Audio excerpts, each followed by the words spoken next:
way. Let's Okay. let's bring it in. Let's bring it in. Hey I have a everyone. quick question. I have Yes, a very Sydney. brief question. I know we just entered this. We But did. who did episode 1 notes? And who put Oh, Once Upon a Time there was an ugly barnacle and he was so ugly everyone died at the end? Andrew, come on, buddy. Because We're being it's serious here. I was like, oh cool, I could type notes here, and then it was the story of the ugly barnacle. Bold of you to assume I can write. I love you man. guys. Choice. Well, Uh, as people can see, we have a new stream layout going now. Richard, I'll just hand it over to you. Take it away, sir. Alrighty. Welcome, everybody, to the second long-form campaign that I am hosting as DM. Thank you all for being here and playing. Very excited to get into this. For anybody on the stream, just know that we've kind of been chatting about our characters for the past few months now, but we'll try to give as much exposition in character as possible. And I guess I'll just get into it.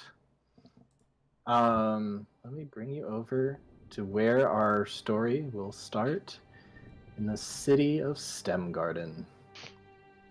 This does not need to be like a one-for-one representation. It's just a general idea of what this place is kind of like. So, the banner of the Great Old One, depicting an ancient and feared tentacled monster, looms large on the sails of an imperial ship as it makes port in the small but vital city of Stemgarden. Packed from bow to stern with a new batch of imperial soldiers, the soldiers file out 8 by 8 onto the weathered docks. Their leather boots splash onto the puddles left over from the daily morning rain. The gray skies match the gray stonework that fills the opening streets of Stemgarden. As the soldiers march past the docks, they make their way through Smith Row, a busy street filled with smiths and crafters of all kinds. These are the well-to-do shops, belonging to the ones who played ball with the Empire and got sweet imperial trade deals. Along with the rhythmic marching of troops, you can also hear music in the background, probably coming from the nearby Rigged and Hammered Inn and Tavern, along with the bustling of traders hawking their wares. One of these traders is a young fire genasi, pushing a small cart filled with knickknacks and oddities. Ryan, would you like to describe Anwar and his cart? Yeah, so I guess more small features, kind of a clay pinkish color skin, pointy ears, hair that looks like a fire that's been lit for several hours, and now just the embers kind of chip away at the last remaining coal and ashes of the fire. He has a pair of spectacles, round, circular, and he can tell he's not the most bold of creatures. As people walk by, it's like, Marwan's Miracles? Get your miracle right here. For sale, just right now. No? Okay. Marwan's Miracles? Anyone? This one, you turn it on and it brushes your teeth very efficiently. I made it myself. But no? All right. How about you, sir? As you're doing all of that, these soldiers just marching along, just don't even look at you. If you are in their way in the slightest, you better back up because they're just marching straight ahead towards the Imperial Keep. Now, little does Anwar know that somebody coming off of this ship is about to change his life forever. Just outside of Anwar's line of sight, what appears to be a sickly soldier wrapped in a blue cloak breaks apart from the other soldiers. Hunching over and clenching his stomach, he looks so sickly that 2 ravens are circling up above overhead as he makes his way towards the Green Fist, a weaponsmith and armor shop on the northern edge of Smith Row. It is here that we meet Audra, dousing a hot blade in water. Tony, would you like to describe Audra and her workplace? I would, and thank you for pronouncing it correctly. So Audra is a furbog. She stands quite tall, as furbogs stand, like between 7 and 8 feet, something like that.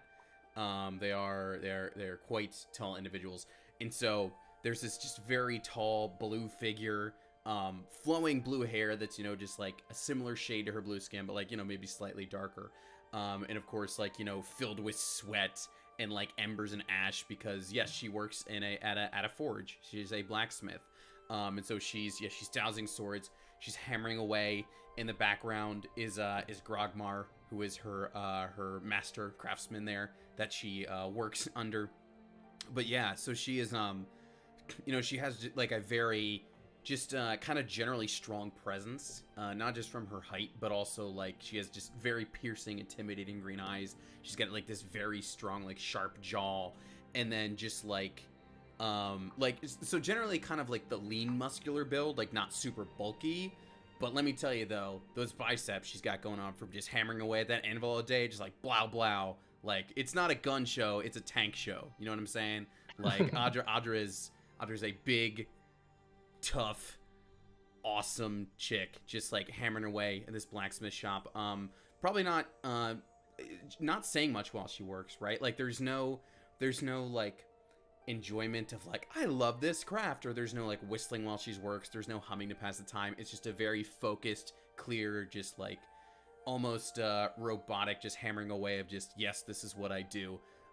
You know, if Grogmar approaches her and says, hey, can you check this or can you douse this? It's just very simple, like, yeah, I got it. Just very simple, short, not necessarily curt. You know, she's not necessarily rude to him, but just like very, you know, not particularly expressive, just there to do the job and there to make sure it's done really well.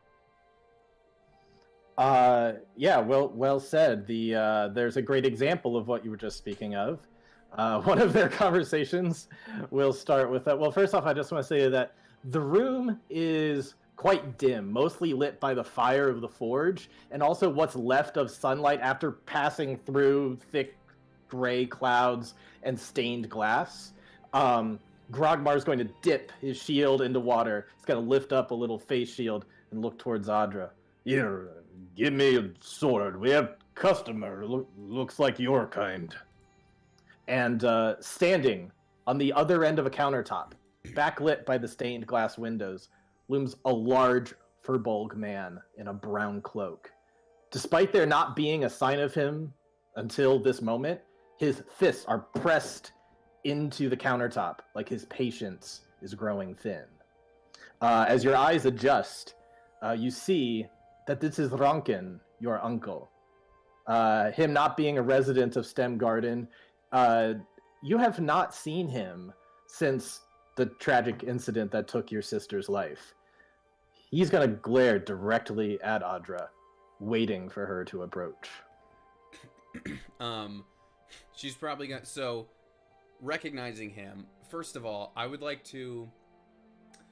Let me know if I need to roll for this, but you said, like, at least to Anwar, he appeared very sickly as he was walking, and, like, you know, there were, like, birds circling. Oh, no, that was somebody else. That was somebody else. That was Okay. That's totally somebody else. I was gonna say, like, if he walks in looking all sick, then I'm gonna be like, what's up? Okay. No, that other guy looked like a soldier, like, wrapped in a blue cloak. This is very different. Okay.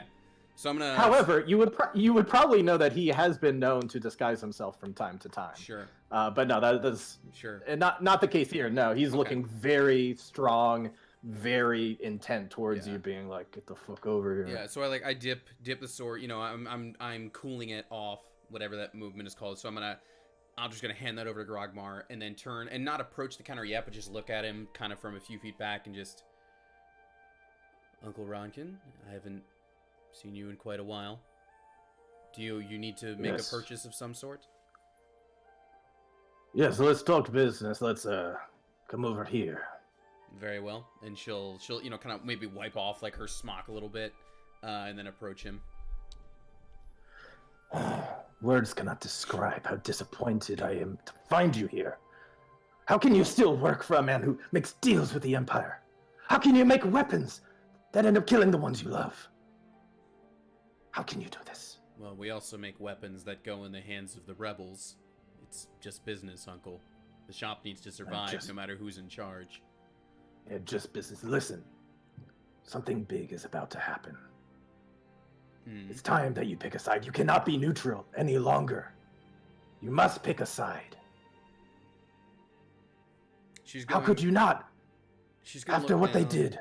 She's gonna look down at the sword that's actually, like, at her side, like, her personal sword, and it's gonna, like, be glowing a little bit.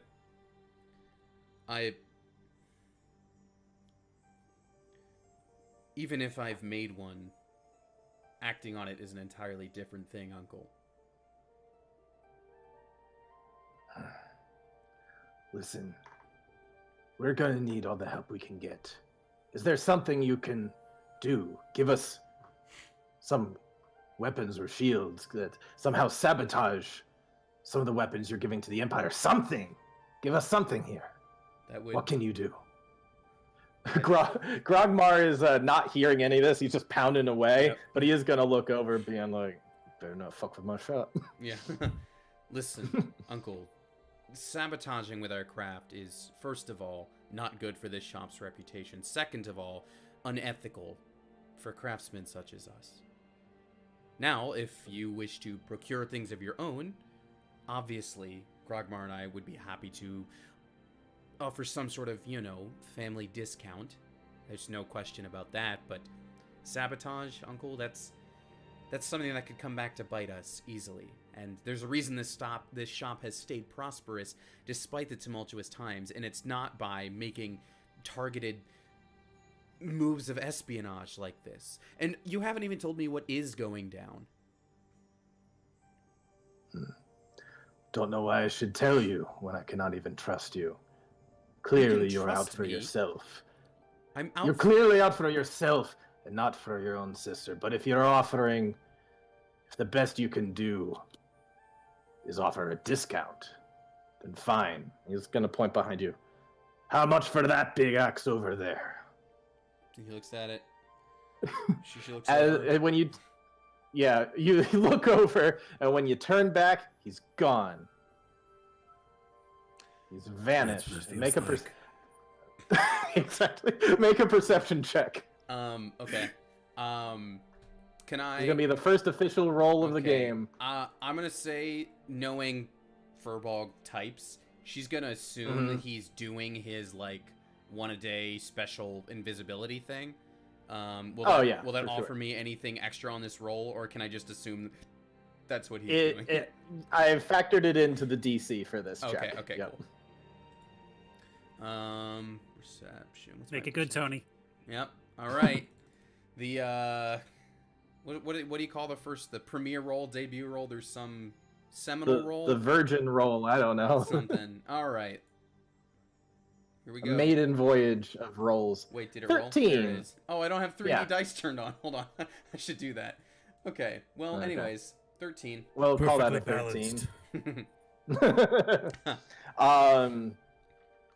You look over and like he is gone. Just the door has like flashed open real quick. But you notice that there was like a nice little hand axe on a display near the door. That it's gone. She's just gonna look at and just kind of sigh, and just kind of keep it to herself. Just fine. This is what he does. Shortly right after that, you will see a soldier bursting in through the door, clutching his stomach, coming in, and he's heading his way towards the countertop. The ravens fly in up and perch upon the rafters up above. She's He's not just gonna happy make his about way that. over to the She looks at countertop. He's just gonna go, "Bleh!" And he's just going to spill out coins, just silver, copper, gold. Just coins are spilling out of his mouth all over the countertop. It spills down to the floor. You look down to the floor, and as you're looking down, you just hear in a familiar voice, "So, what'll that get me?" And you look up to see your good old friend Poe, a kenku with big bluish gray eyes, deep black feathers, and a tan cloak that looks as if it has not been washed in weeks, if not months. It is covered in mud and filth and like some twigs, just absolute grossness. The two ravens that flew up fly down and perch onto either of his shoulders. It's been a long time, old friend. Okay, first thing before she addresses him is she is going to look at the two ravens, and as a furbolg, I have speech of beast and leaf. which is where so I can't understand what animals are saying, but I can speak to them in a way that they get what I'm saying. And so I'll first look at the two ravens on the shoulders and just say, like, in that speech, just say, like, there's no birds in the shop. I need the two of you to leave, please.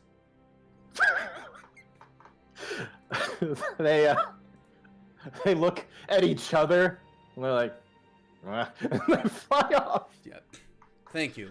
Poe, probably landing on the roof right outside, but Poe, you understand I can't have feathers and droppings getting over my work in here. Oh, yes, I understand. Sorry, just having a bit of fun. I'll make haste as I see I've caught you in your work hour. I've made it back to STEM Garden, and I have numerous people to catch up with. But how would you like to grab a drink over at the Cloverleaf after your shift ends? In the golden hour? Are the, Richard, question, are the coins actually there, or was that just, like, part of his illusion? No, you look down and you see it, and, like, okay. If you just, like, touch the coins, they just kind of vanish as you touch them. They were all fake. So she's gonna do that. They'll vanish as she touches and just say, I suppose it would be nice to catch up with an old colleague and associate such as yourself. I take it I'm paying if all you have is illusory money. Oh, no, I've got coin. I'll treat you on me. I actually might have some work for you, if you're willing. But if you'd be willing to meet me there, we can discuss more about it there and not discuss business at your business. I see. Business at my business, yes. Well, I will have that drink with you, Poe, when the time comes. Excellent. In the meantime, even if you don't want to take the job, it'd just be good to catch up. It's been a long time, not since the spring solstice have I seen you. It's true. And now I know you also have a job to propose. Well, I suppose I'll see you later.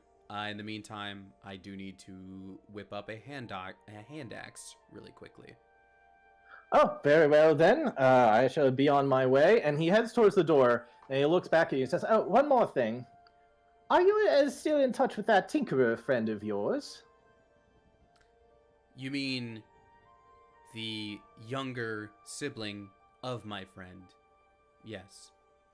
He should still be out on the row. Yes, but you mentioned that you knew a tinkerer, yes? Yes, he's usually out there hawking his wares. Did you not? Oh, must have missed him. I see. No, must have missed him. Tell you what, bring him along with you if you can. And I may have work for the both of you. I might need to employ both your skills. And you'll pay for both of our drinks? Several. I see. I suppose I can fetch him for you then. Alrighty then. Well, I'll see you at the golden hour at the Clover Leaf. You will. And Poe is going to put up an illusion of a well-to-do dwarf merchant over his feathery body, and he'll leave the Green Fist. He's going to make his way through the city, heading towards the East Gate. And he's going to pass through the Fairgrounds Marketplace, which is a more modest collection of smaller shops catering to more domestic needs. And as he walks by, he might have been spotted by a particular half-orc carpet trader, but at the moment he was crossing, she had eyes on someone else. A tall, hunky half-orc with a well-trimmed beard, gorgeous braided mohawk, perfectly proportioned tusks, and dressed in a pristine white tunic. We'll just take over to the next page here. Despite all the dreary atmosphere and mud everywhere, the clouds seem to part just for him. A ray of sunshine hits his green cheeks, the shadows outlining his uber-masculine jawline. Butterflies seem to circle him as he shops for fruit at a nearby stand. He gives a dashing smile to a little old saleswoman as she helps him pick out the freshest fruit. Yeah, he appears to look over in the direction of this carpet trader. When suddenly the carpet trader hears, "Hey, Chimera!" You turn, you Sydney, you Chimera, turn to see your coworker, Freya, a dwarven woman with thick ginger hair braided and beaded all over, even on her cheeks towards her chin. This guy wants to make his most recent dearly departed dog into a rug. Do we do that? So, initially, when she's looking out across the square at this Adonis of a half-orc, she's just zoned in, and when Freya like shrieks her name, she visibly jumps, and then she shrieks, kind of pulling her hand back as she was holding like a needle and some thread and working on a small cloak. Yes. I think we can. Yes. Yes. Oh goodness. And she'll stand up from her seat. She's wearing this kind of cornflower blue skirt that reaches down to her ankles, and like just this really simple tunic with a leather bodice over the top, and she's got these small gauntlets on her wrists, but they're not so much for armors as they are like for storage of various needles, and she has a bunch with different like sizes of eyes, and they have yarn to like various colors of thread, and another one has like a little thing of sewing shears like tucked into the laces. And she'll shoot another quick glance over at the man, and then bustle over to assist. All right. Shortly after dealing with this unique customer, Freya sits over beside you on a nice fluffy pillow that she made herself. You can't see it, but inside the pillow it is stuffed with dwarf hair. And she's just gonna nudge over to you. So, what's he doing today? Being gorgeous as always. He was buying fruit, if you must know. He was buying fruit, huh? He was buying fruit, and he was gorgeous buying the fruit. The clouds parted, the sun shone down upon him. Just exquisite. Now stop Like making for fun of me. real, or like in your head, and No, she's gonna he's- look over. I mean, obviously it was just in my head, darling. I just like to look at him in particular. You know, he's probably like an axe murderer, right? Oh, he. Come on, now listen. Tragedy. Jenkins the other day. No, he's a killer, I'm telling you!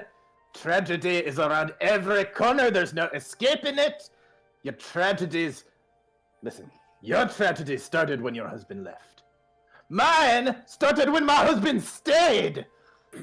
Even when you live a good life, tragedy still finds you. My grandfather, Token Freebeard, he's lived a long time. We dwarves age very slowly, as you know. He's been back in soil cloths coming on 60 years now. He was a good dwarf, did good deeds. And what's he got in return? A slow, painful, humiliating decline until he's dead. Like I was saying, there's no escaping tragedy. Don't you agree? That smile she has kind of slowly, steadily drops as she reaches the end of her small speech. And then she just nods her head. After you do that, a little pudgy dwarf boy runs over, teary-eyed. Mim, Timmy took my toy dragon, and you won't give it back. Benny, don't you see I'm working here? You gotta go handle this yourself. Bit Mim, no, don't bit Mim and me, Benny. You can go punch Timmy in the face. Show him what a grown-ass boy you are. Don't let anybody take something from you and get away with it. Now go! Benny's just gonna wipe away his tears. Hiya, darling, shouldn't you go help him? Just Give a little shot of old Benny. Go away! Benny wipes away his tears and just turns around, just kind of sulks and walks away. I don't know, I just searched dwarf boy and like this one of the first things that came up. And she's just gonna turn around and say, "Ugh, that Benny makes me so ashamed." And she's just shaking her head. You can be a little bit more gentle with him though, right? He seems the softer sort. Yeah, that's exactly what his father is, and that's exactly what I don't want him to be. Oh, his father's a sweet man, though. Oh yeah, sweet is a word for it. Hey, Oh. let me tell you, the kids sometimes I just wish I didn't have and she's gonna like realize what she's saying and what you've just been through recently. I think I got some things I got to take care of on the other side of the shop. The shop is like 8 foot by It's 8 a- foot. it's a stall. I know. I gotta go. I'm sorry. Of course, dear. She's She's gonna, go do that. Kamira's gonna kind of return to the stool that she was working at, where she's gonna sit in front of this material rack that has just this swatch of like navy or midnight blue fabric across it with some little like white embroidered flowers, and she's just gonna stoop back down and kind of get back to work. An awkward silence falls over you. So we're going to get away from that. We're going to cut to, meanwhile, outside the walls of Stem Garden, a strapping young tiefling makes his way from the mountains, riding a wagon pulled by 2 yaks. Andrew, would you like to introduce Hunter, his wagon, or his yaks? Certainly. I'd like to do all 3 if I could. We see on this wagon a young man. Out of the corner of your eye, you'd say he was just the most sunburnt person in the world until you realize he's a tiefling, and you realize, oh, he's kind of pale. Never mind. It's a light kind of dusty rose hue to his skin, impish face, and that mischievous look about him. Always a little smirk, and he has a long piece of straw in his mouth. He's got his fur-lined jacket kind of next to him, even though it's a little chilly. He's wearing these dark pants that have obviously seen rough days, and this sleeveless vest that kind of has olive and tan notes to it. And there's a jug at his feet, kind of sloshing around, and the yaks are making decent speed, not their fastest, but they tread along with what appear to be just buttloads of pumpkins in the back of this wagon, and maybe a duffel bag, and just winding down the road. And come on, ladies, gotta get a move on, right? Ain't gonna be no daylight by the time we get there. Bet you're gonna want to stop for another snack. You just ate. Come on, get some pep in that step. They do get some pep in their step, and eventually, you get close to your family farm. And as you approach your farm, you notice that there are 2 wagons out in front of your straw bale house. The front door is wide open, with an Imperial soldier standing at attention on each side of the door. What do you do? That's odd. Conjure barrage. This is definitely odd, as you said. Nothing like this you've ever seen before. Okay. I will calmly kind of ride up and kind of wave with a strange, concerned look in my eye, and I'll hop down from the wagon, give the yaks a little pet. Hey there, gentlemen, what can I do for you?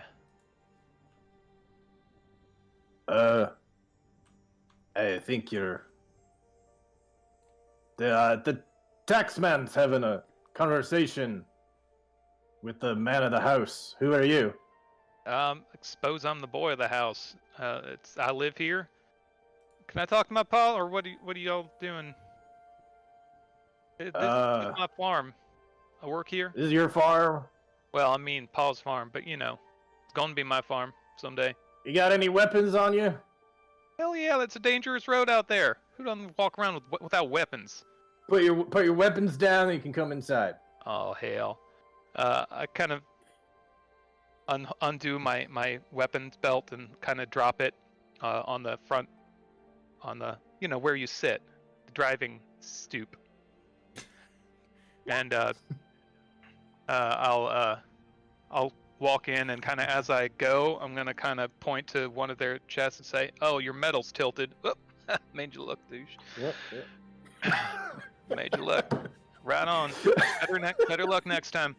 And just kind of saunter He's in. just like, if this wasn't my fucking post. Hey, He's Paul. already gotten inside. Hey, Paul. You what'd go do? you go inside and you can see over by the stove and like I guess what is like the closest thing you have to a kitchen table. I imagine there's not many rooms in the house. You just see your paw just kind of looking over, head in his hand, and he is surrounded by a dwarf in very fine clothing, clear illithid, great old one symbol on his head and in his book, and he's writing down some things. And then there's 4 soldiers all through the house, all standing guard, completely surrounding him. He's like, "Hold on, boy. Don't let me do the talking now." Hell, you throw a dinner party and not invite me? No, just why don't you go to your room now, okay? There's nothing you can do here. All right. Well, I hope you haven't counted this last payday in them books. The Turners, they didn't want them pumpkins.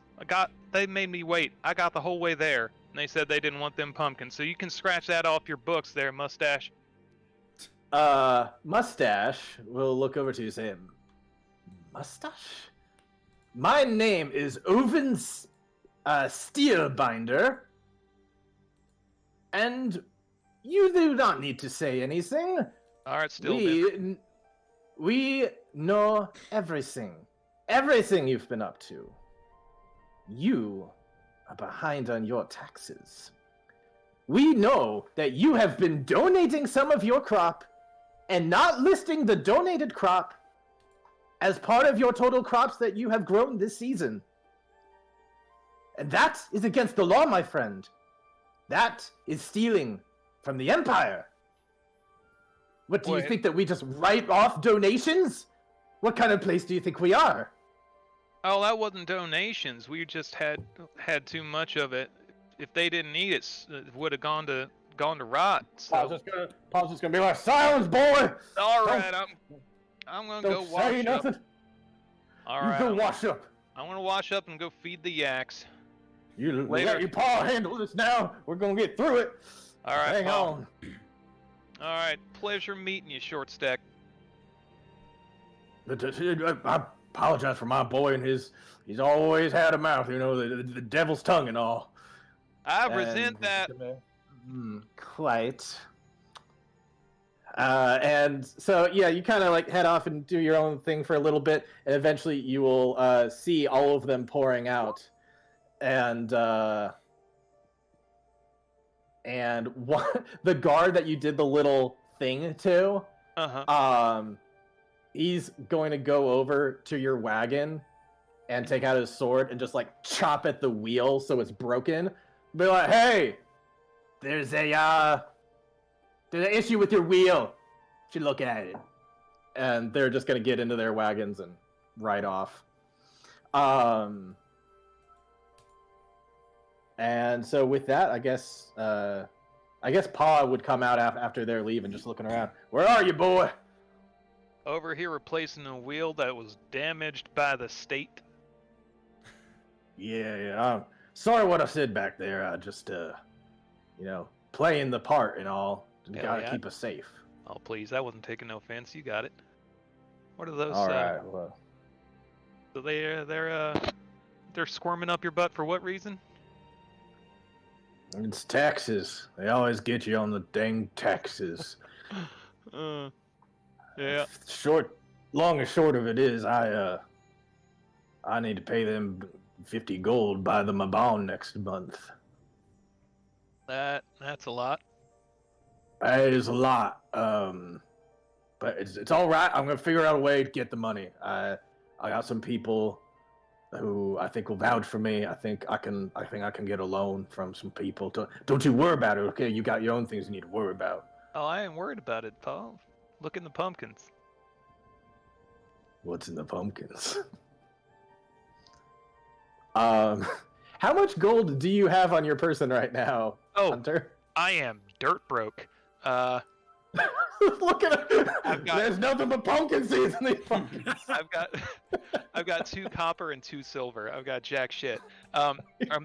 Depending on where I'm coming from, the pumpkins might be loaded up with something that someone else is hoping to get their hands on.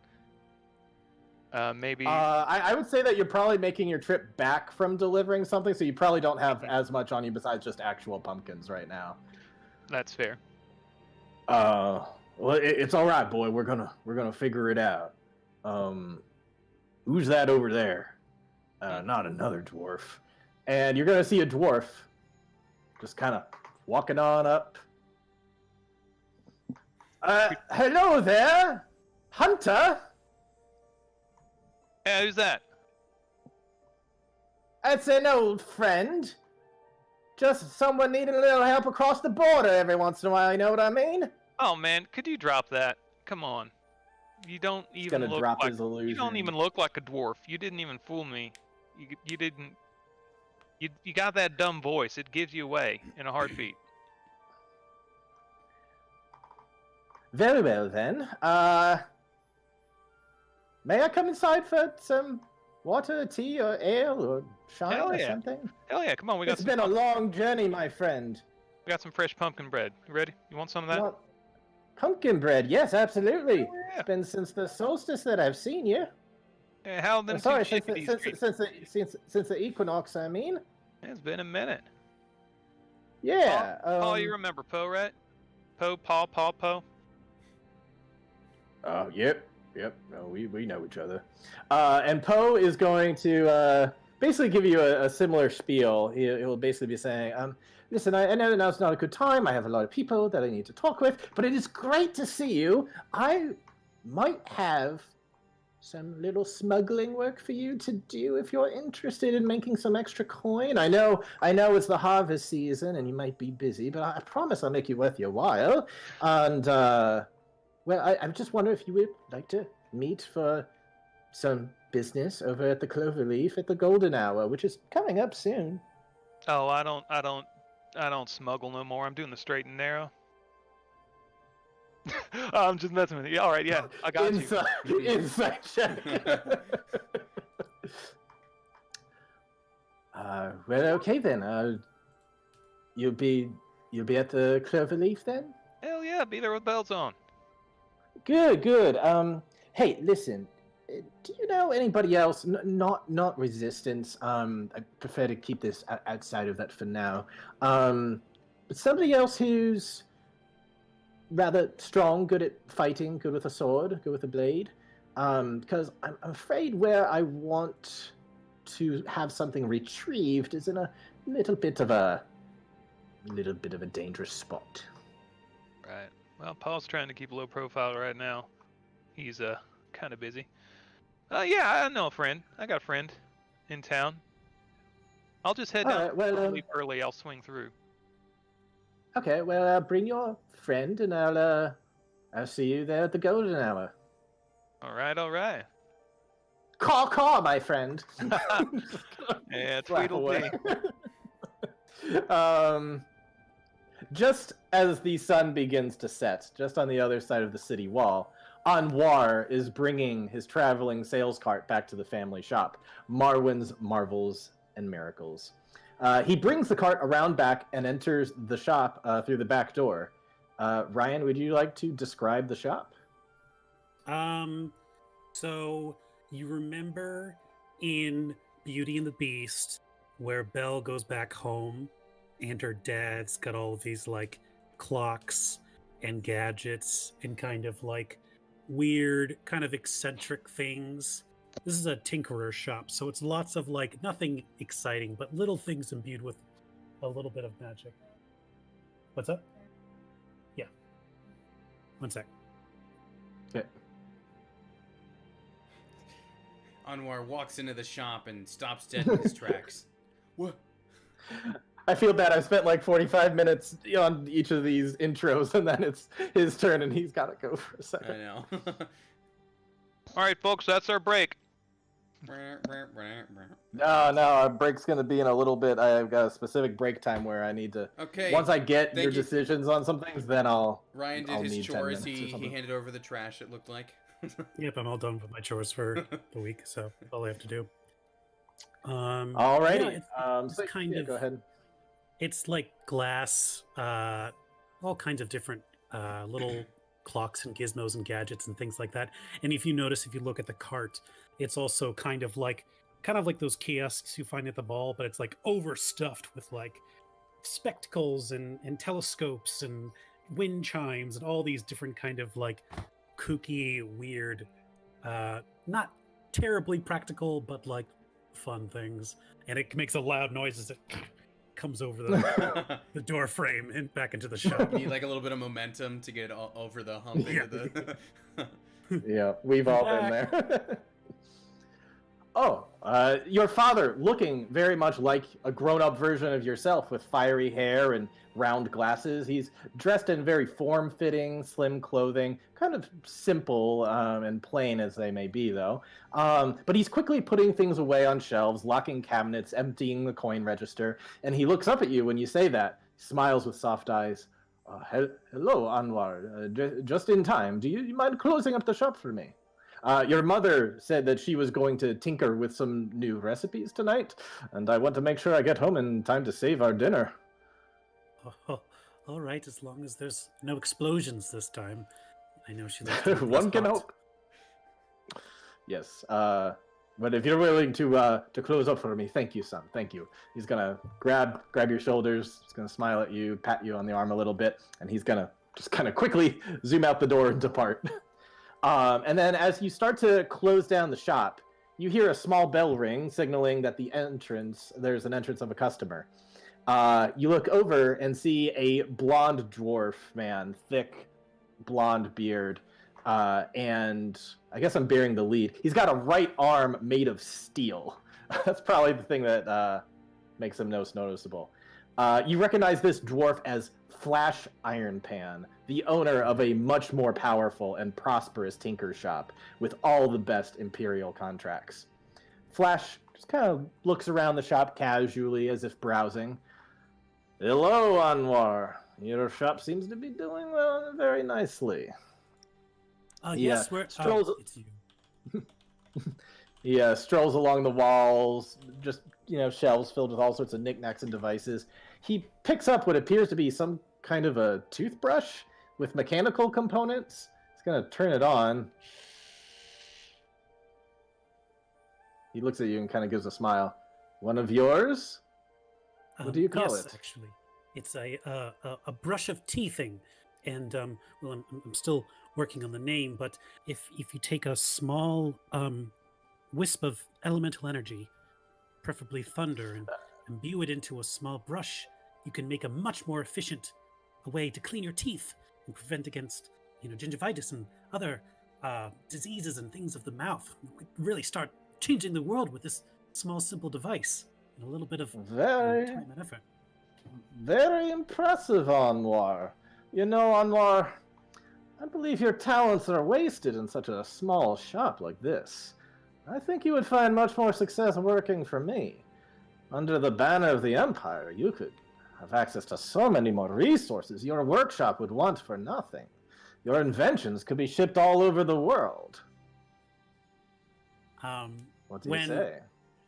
When he hears that, you notice at first that when he begins to speak about his inventions, that Anwar is like he almost can't help himself. He like launches into like a scientific diatribe describing all the inner machinations and the way that it was bound with a small fraction of energy from the weave. But quickly he realizes that this is not a reliable person, and that he probably shouldn't be saying too much to him, as he's seen very similar inventions on his storefront not long after swinging by. And Anwar's mood sours. He says, I'm sorry, Mr. Flashpan. or Mr. Ironpan, that is not going to happen. And you can keep asking me for that, but it will never happen. I am not for sale, nor are my inventions to you. That is regrettable. And he's gonna head towards the door. Well, in any case, I thought you should know. Oh, hold on. I forgot to give this little guy so you can see how the two of you look next to each other. That is regrettable, but in any case, I just thought you should know. It appears Lord Silverbeard would prefer a closer eye on tinkering projects moving forward. It would not surprise me if by the Mabon your shop would need to register with an Imperial-sanctioned guild, such as the one I belong to. There will be dues, of course, but I'm sure it will not be overly burdensome for a cute little shop like yours. And he'll just kind of tip an invisible hat, and he's just going to start heading out the door. As he does, can I make a perception check to see if he pocketed anything this time? Yeah, go ahead.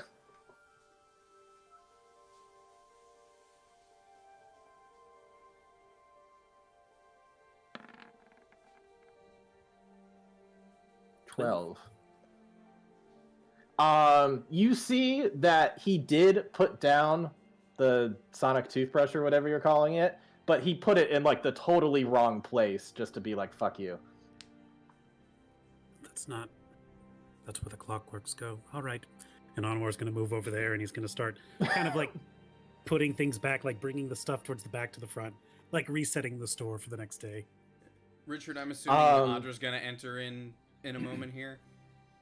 That is exactly what I was about to say. Because I was going to say, because I would love if, like, as the dwarf guy turns to go, he just bumps into this person who's, like, 2.5 times his height.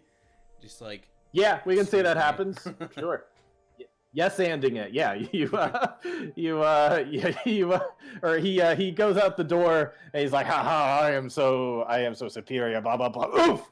Just, like, hits a furbolg that is literally, like, 2.5 times. Yeah, just right into the crotch level. Like, sorry. He's just gonna awkwardly shuffle and move away. Audra just silently just, like, follows him with her head as he walks out. Doesn't address him in any way.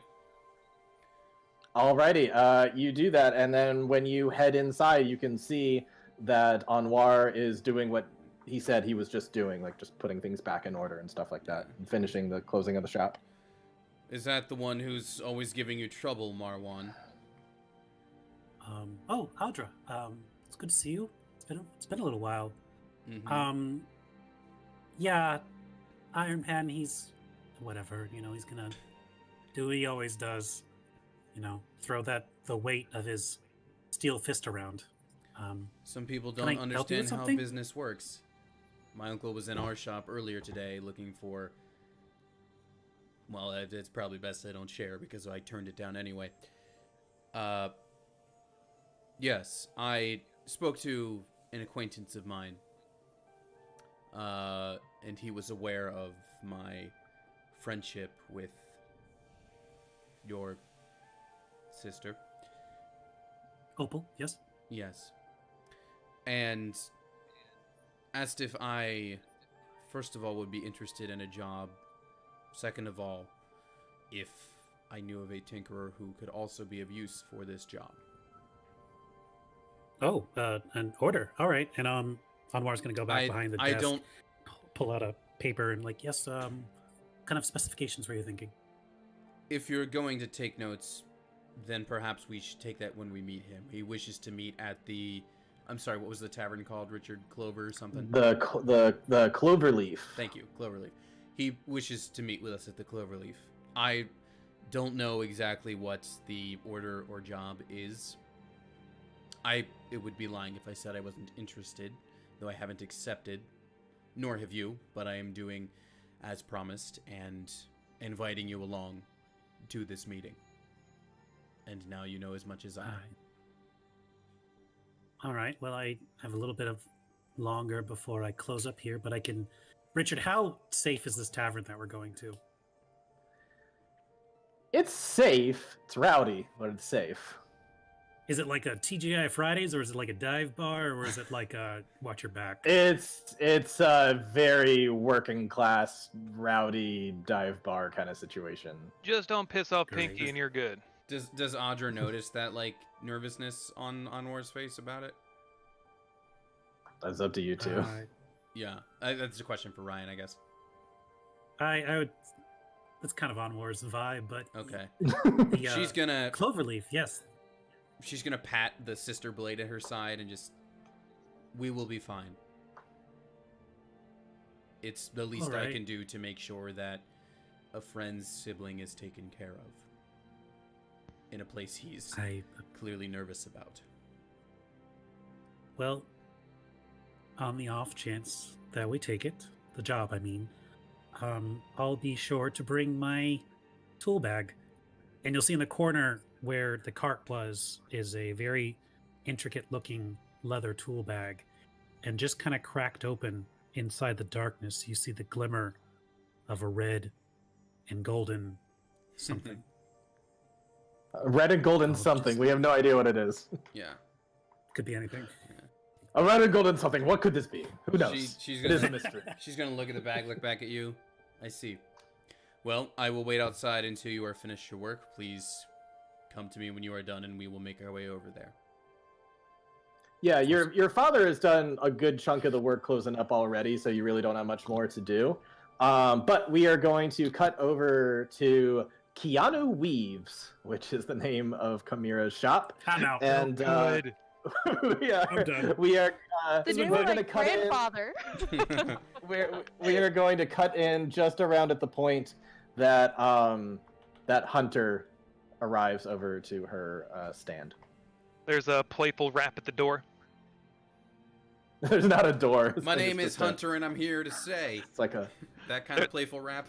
There, yeah. I think it's more of a precisely. I like stall growing than pumpkins in a anything. Yeah. major way. Probably on like just the countertop or the. Yeah, it's playful rap, and he's got his hair pumped, and like it's kind of going in between his horns that are like just curved up and up. It's like it was made for a pompadour. So that's the only difference between that scene is like he's done his hair up and he's like hitting the town.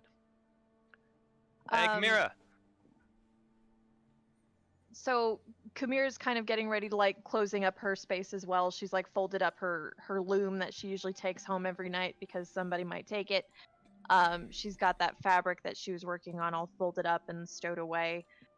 And she turns and like this kind of distant, like kind of disconnected, like stare kind of reconnects with the living world. And when she sees Hunter, Hunter, my darling, how are you? Doing great. Where you been, Treble? Here, home, and then here, and then home, and then here. Oh and then wow. home. Well, I meant like where were you? You looked like you were zoning out for a minute, and then like boom, Oh, I was just thinking, you know. thinking that'll get you in trouble. I try not to do that.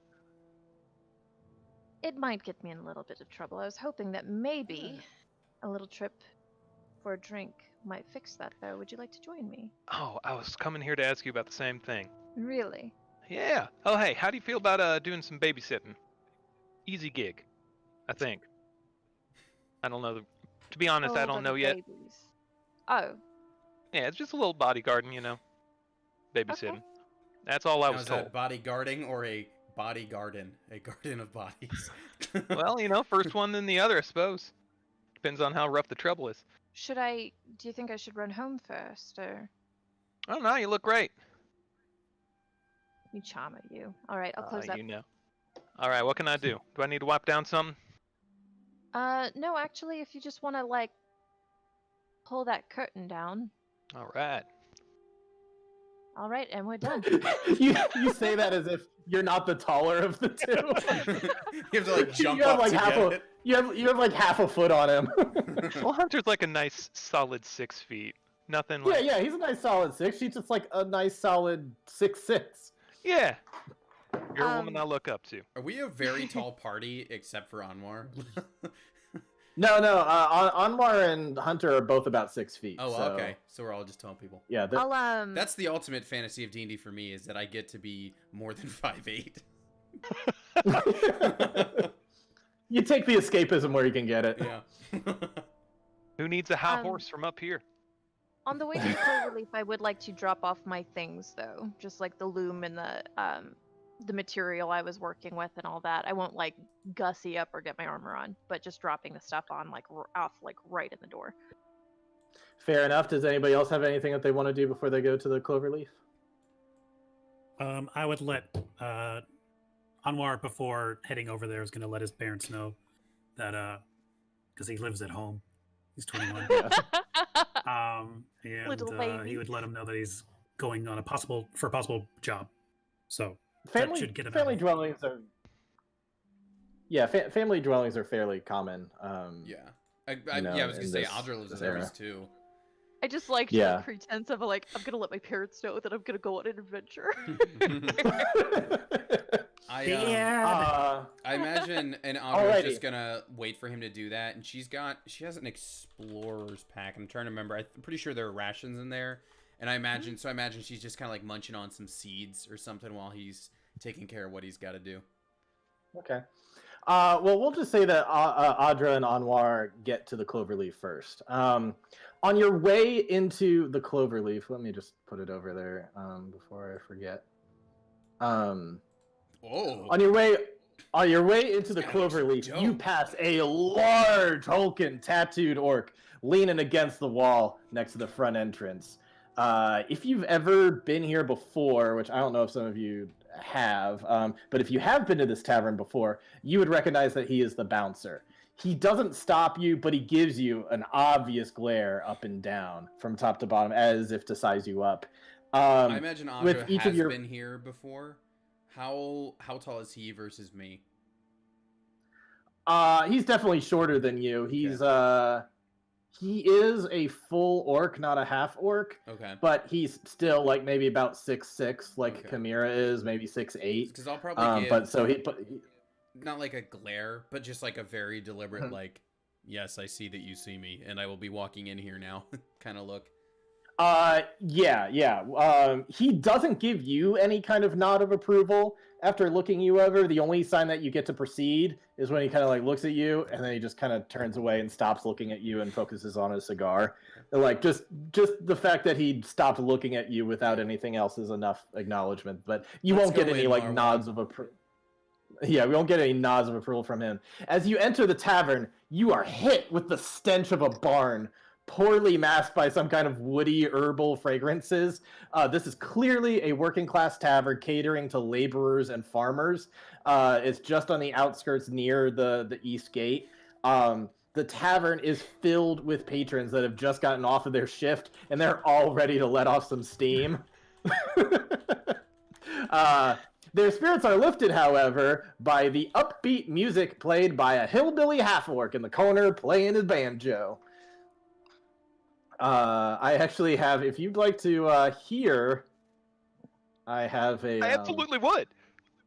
I have a little taste of what this guy sounds like, if I can put I it in love the him. chat. Oh God, look at My him. man. He's adorable. Right? Well, that's a link to my job. That's not at all what I wanted to do. I was like, oh, did one of the students make this?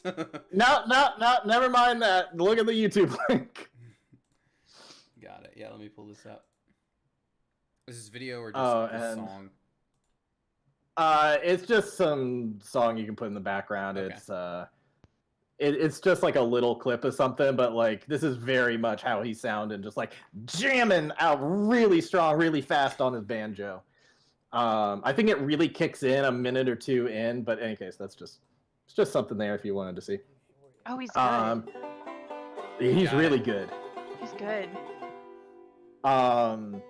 So in any case, as you scan the tavern, you see that you have a few options of where to sit. There's a couple seats open. There's a couple stools open at the bar. There are several grand tables in the center that have open spots along the long benches. There's a booth off to the side of the bar, and there's a semicircle of log stumps around a fire. a couple of which are not being used at the moment, so there's some free log stumps there. Also, there's a fair amount of people just standing around, particularly near the banjo playing half-orc. So with all these options of where to go, I imagine especially Anwar is just like, oh, it's a lot. Where do you go? With all these options, where do you choose to go? I can see why Father said not to come here. Audra do you know where to go? She's like kind of nodding on just a little bit with the music, enjoying that a little bit because Tony's totally enjoying it right now. So anyway, she's gonna like nod for a moment and then just look at him. Yes. Well, if I know Poe, he'll probably be choosing to sit, and then she'll point to whatever part he would probably sit in, which is probably near the banjo player, if I had to guess. Actually, no. You were going to point over, seeing where he would normally be. You look over and you're like, he's probably. Actually, you know what? Why don't you just roll me an insight to see if you have I might have an idea where he is, because he's often where you least expect him. Right. So and in disguise. Yeah. Okay. Insight, you said. Ooh, that's all right. 24. Yeah. Laser focus on him. You laser focus, and you see this. In one of the corners, there's a circular booth with an old, creepy-looking man with a dead left eye. As I point to my right, dead left eye, and he's got like a big scar across his face. He looks like one of those old-timey shipyard people, or like tugboat workers. And he's just kind of got a stink eye that he's giving people as he's just kind of gnawing away on some bread. And you're like, if I were guessing, that's probably him. Audra's gonna point and be like, you see the rough-looking one over there?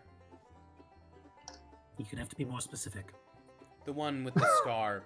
The one who looks like comically rough versus the rest of the ones you'd expect to see in here.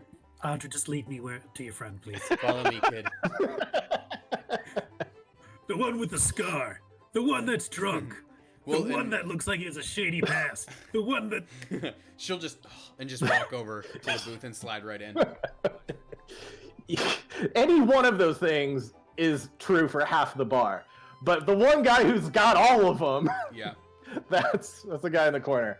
So you find him very quickly. So we'll cut over to Hunter and Chimera then, because you jumped ahead a little bit. So good on you for finding him.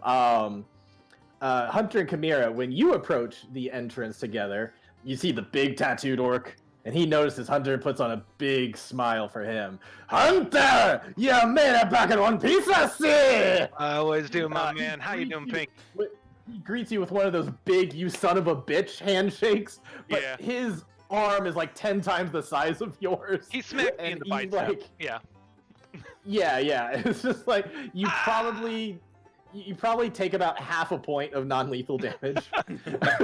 just like ooh. And who's this you brought with you? Oh, you remember Chimera? Come on, don't play silly. Do I? Good evening. Hi. Good evening to you. Chimera, Pinky, Chimera. Pinky. Pleasure, ma'am. He'll tip his actual hat. But then he's as you head inside, he's gonna grab Hunter by the arm real quick, and just like lean down, whispering into his ear. Hey, listen. I hear there's a big storm from the east coming in. Keep your wits about you, yeah? Always. I'll bring my raincoat. Here, I brought you something. And from my latest journey, I pull out a couple cigars, that his favorite brand, and I'll hand those to him. Oh, Hunter, you're too good for... This is too much. I'll get you back, I swear. Oh, no need, brother. You know, it's just, I gotta stop loving you so much is all. Alright, stay safe out here. Yeah, you too. As you enter, Hunter's folk hero status is immediately apparent. He is met with greetings and well wishes from various patrons of the bar. It seems like everyone knows him. A male halfling with curly brown hair and semi-fancy clothing approaches you. Hunter, you will recognize him as Bucky, the co-owner of the tavern. He's going dude. Hey, Hunter, my boy! I You brought me some of that pumpkin shine! Oh man. Well, funny thing, my wagon's out back, and there was nobody to unload it. So I just sat there and drank the whole batch. Oh, that's a real shame, boy. Well, maybe I should go back and take a look just in case. I may have missed a drop or so. Yeah. Alrighty then. Well, why don't you make yourself comfortable? Make sure, I'm always comfortable. make sure somebody takes care of you. Oh, they always do. Don't you worry your pretty curly hair about it. All right, my boy. And he's gonna head off, continuing to do his things. So Hunter and Chimera, same thing. You've got all sorts of options of where to sit. Where do you gravitate towards? I would like a drink, personally. Do you want to grab a seat and I'll get us a couple drinks? All right. I can do that. Usual. Oh, hell yeah. Okay. I'll mosey over to the bar, and get a couple drinks ordered. Alrighty. You go ahead and do that, and we'll cut back over to Anwar and Audra. So there's probably enough. There's definitely enough space for 5 at this circular booth, and this old creepy looking man is like right in the center in the back. So there's room where either you could both scooch in on one side together, or you could both hug the outside. What do you want to do? I don't know. Audra's probably gonna go like if it's like a semicircle booth, she's gonna go. If he's at like noon, or if he's at 12 o'clock, she's probably gonna sit. He's at 12. She's probably gonna sit at like 10, I would say. Okay. So Anwar, I don't know where Anwar's gonna go, but that's where she would sit. Okay. Anwar, do you sit down at Anwar's gonna all? stick, Do you stick sit? next to Audra? Okay, gonna stick right next to Audra. Could be like, give me some space in between this, man. Yeah, and there's like, I imagine there's not. She's kind of like between the two ideal places to sit, so you're like kind of just on the edge of it, probably. Anwar would probably do like the. Are we expecting more people? To the. You're just gonna hear this old man saying, "No, am I so obvious? Am I?" Just want to know how much Is the job notepad I'll need. for the 2 of us or for more, Poe? Oh, we're waiting for 2 more. Just you wait. There's gonna be somebody. Somebody is coming. There should be 2 more. I made sure to get a spot for 5. I'm expecting but into more you. one. And then when he says that, under his breath, Anwar's gonna be like, "Oh, thank the sun," and he's gonna sit right next to Audra, so it's not awkward. So yeah, you sit next to Audra, so I guess that'd be like 8 o'clock then. Yeah. A really weird thing Yeah. if you were not having more people, but since he got the clearance, it's gonna just go do with that. Yeah. So you guys can sit next together. And you are the Tinkerer. Yes, my father owns Marwan's Marvelous Miracles. I work there. I've been an apprentice for some time now. Richard, would Opal and Poe ever cross paths? Opal, probably not. Okay. Audra, well, you remember my friend, the Genasi Opal. This is her younger sibling, Anwar. Okay, so that's the relation. I knew you knew a Tinkerer somehow. I do. A sibling of a friend, yes. Sibling of a friend, got it. But he just whispers, but do you trust him? Hold on. Let me look at my little. I suppose I could whisper. I just want to see if I have anything. Okay, no, I don't have any like messaging or anything. So I'll just lean in and whisper. Well, I certainly trust. Yeah, him. it's fair. It's fairly loud. So if you whisper, Yeah, you're yeah. probably the only 2 that are I gonna don't. hear it. By the way, I don't recall the status of Anwar's sister at this point. She like ran away or something. I don't remember what the deal was. No, She's alive. She's just at home. She's Oh, okay. alive and well. just- Okay. She's fine. I don't know why. For some reason, I thought she was just also dead because like we've all got dead people in our backstory. So okay. So Anwar does not, except for your well, he's got some dead friends. Gotcha. Okay. So she leans in. His sister's a very, very good friend of mine. She's also. Is she the one that I don't want to tip my hat too much, Richard, but had the the banjo player, or is it somebody else? Oh, yeah, we'll get into that later. Okay, yeah, I figured that was for later, but yes, she's well connected, knows good people, and this one's watched the shop quite a bit, and in so doing has dealt with, I would assume, quite an irritating dwarf. If he's able to handle that, I would think he'd be able to handle a job from you, Poe. Alrighty then. Not too long after, he's gonna kind of see Hunter with a very tall, strong-looking half-orc over there. A waitress is going to come by of thick, curly red hair. It's gonna say, "Hey, miss, do you mind telling them that I'm buying them a drink? And they can come sit with us and enjoy it together."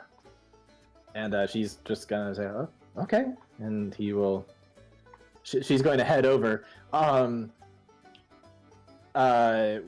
This waitress, human, like I said, like kind of long curly red hair, kind of freckled just beneath the eyes, is gonna look over at Hunter and say, like, "Oh, hi Hunter, good to see you again." Always a pleasure. Can I do for you, miss? Well, there's a man over there. He has a couple people joining him already. He said he would like to buy you two a drink and invited you to enjoy it with him. Oh, that's just fantastic. I'll take my usual then, I suppose. I've already got it prepared for you. Oh, I know you do. You're too good to me. She's just gonna give you a smile and just kind of hurry off away before her blushing shows too much. So Kamira, you've walked over with a couple drinks. It sounds like there's an offer for some more. What do you two do? I know. I slide into the booth and say, "Hell, man, if you'd given me 5 minutes to make my rounds, I would have come over here and told you how stupid your disguise was. You're never gonna get me with it." The disguise ain't for you, it's for everyone else. And I prefer to get a disguise that's so hideous that people just ain't looking. Oh, hey, you're not that hideous. I I'd give disagree you. with I'll look Tiefling. too. It's quite hideous, Poe. That's why I was able to pick you out. I don't believe all of you have met. I know here Audra from way back. I know Hunter from a long time ago, and not aware of this. I'm sure is a capable fighter here, as well as this tinkerer. So, why don't we go around introducing each other? I'm sorry, I'm Kamira. Kamira, nice to meet you. I am Poe. Oh, good to meet you. Kamira, Good to meet you you. work at the weaving shop, do you not? Yes, I do. I believe my parents own one or two of your products. My name is Audra, Forward them my thanks. It's lovely to meet you, Audra. and Hunter, was it? I suppose we know Poe in common, but we have not met. Yeah, may have seen you around, but yeah, nice to meet you, skyscraper. Thank you. And same to you. This one is Anwar Marwan. Oh, yeah, you're that Hello. tinker kid, huh? Yes. All right, Yes. tinker top. Kamira, it's good to see you again. It's been a little while. How are you doing? I'm doing very well, thank you. How have you been, darling?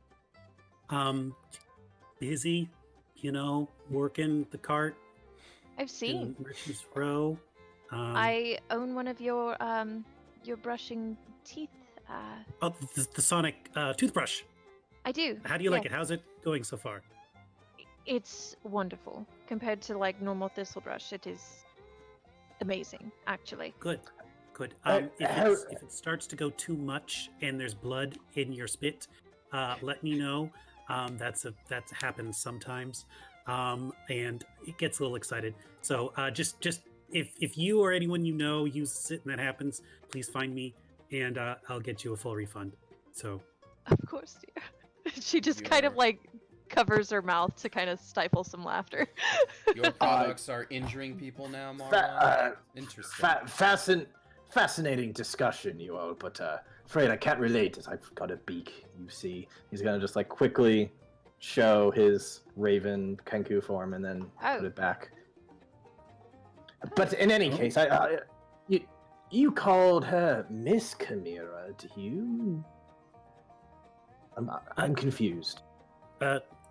Miss Chimera, we've met a few times before. I am friends with how do I pronounce her name? Keone? Keon. Keone. And she is, I got the sheet open now. She is missing and or dead. So Oh, that is a- wait, this is getting interesting now. Keone. I know Keone. How do you know Keon? Keone. You said she went missing. This was a few years ago? Yes. Joined the resistance? Yes. Heading down south? Perhaps. I don't I know know. if Keone would I do know. something as I- bold as that. That's I pretty know crazy. this Keone. I know this Keone. She's a brave warrior. If you're half as strong as Keone, my dear, you will be a good member of this party yet. Wait a minute. He's Poe. You didn't say slipping, this was resistance. starting to slip work. into his regular voice. Poe, you didn't tell me this was resistance work. You know I. Oh not no, taken this any is side in this. this is not resistance work. This is specifically was trying to avoid resistance, with the exception of Hunters. He's someone I trust quite deeply, and has skills that would be quite suitable for this job. But I am specifically not looking for resistance members for this. All right. I suppose you'd want to know what this job is. So we're bringing up the resistance. I feel like I should clarify. I am great with equations and pencils and drafting. I just feel like I should maybe lead with this before you ask me to do anything crazy or illegal.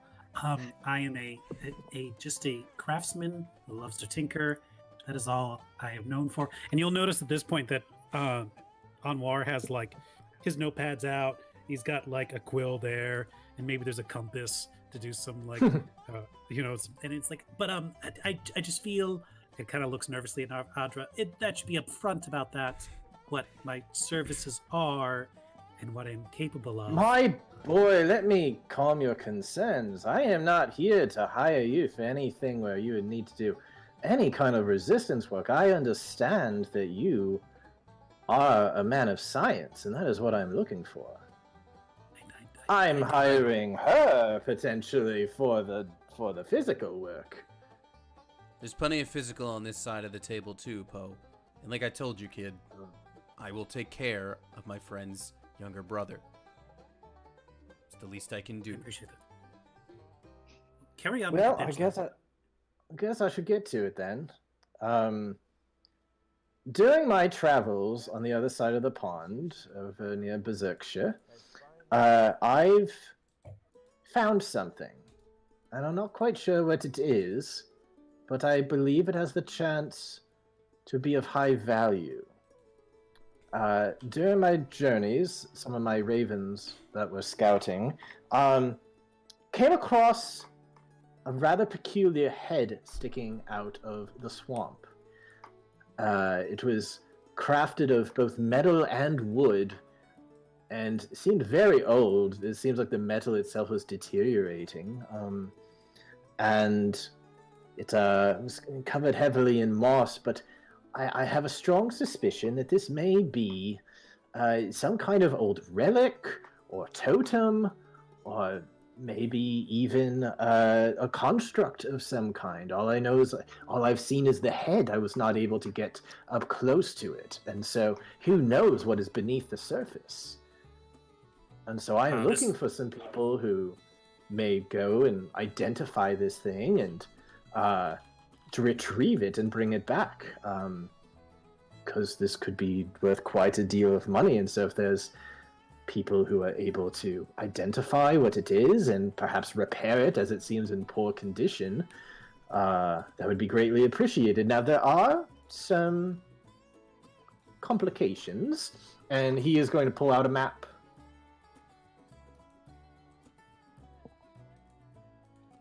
We love maps.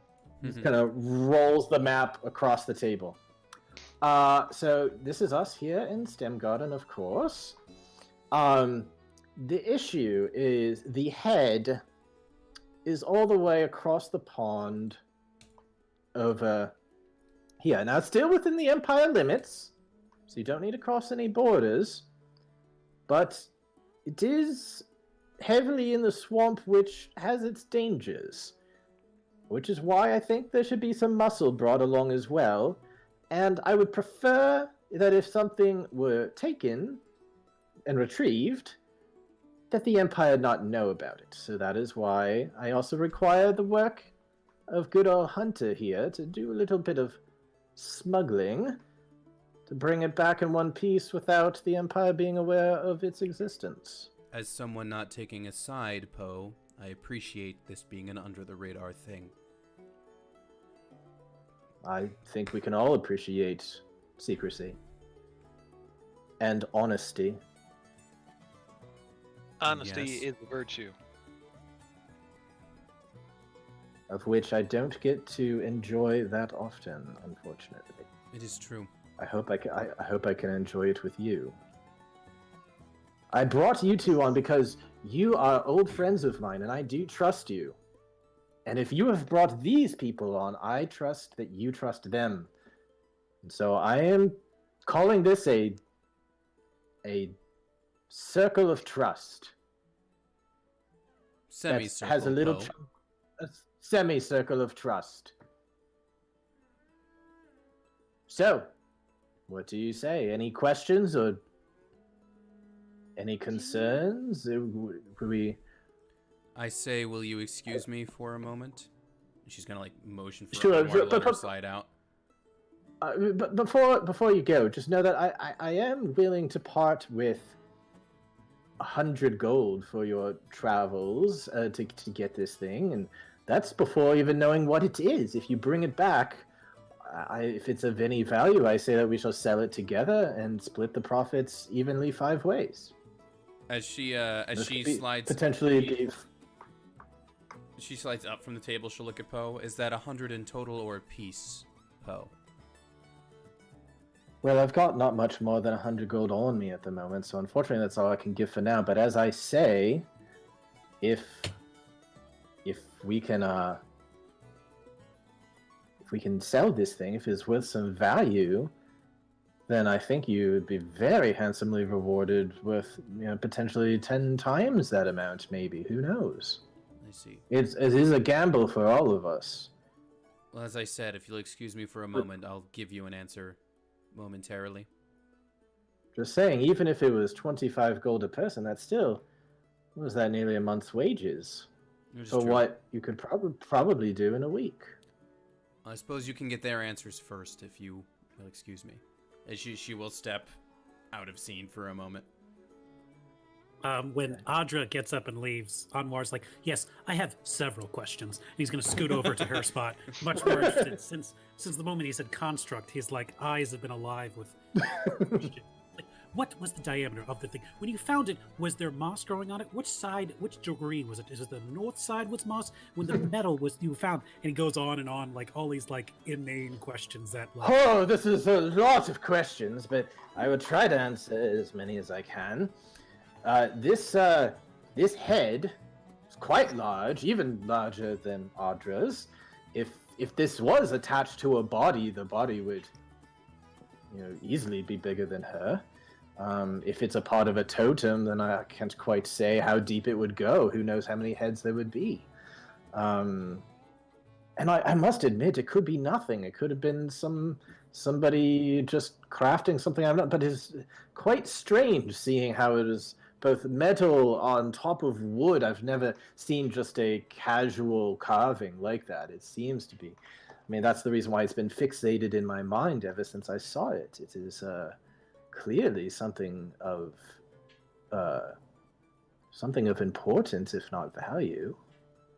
But I will say that the other thing I will say that really stood out is it was deep thick in the mud in the swamp, but right next to a tree that's moss grew in such a bright shade of green that I did not see anywhere else in the entire swamp.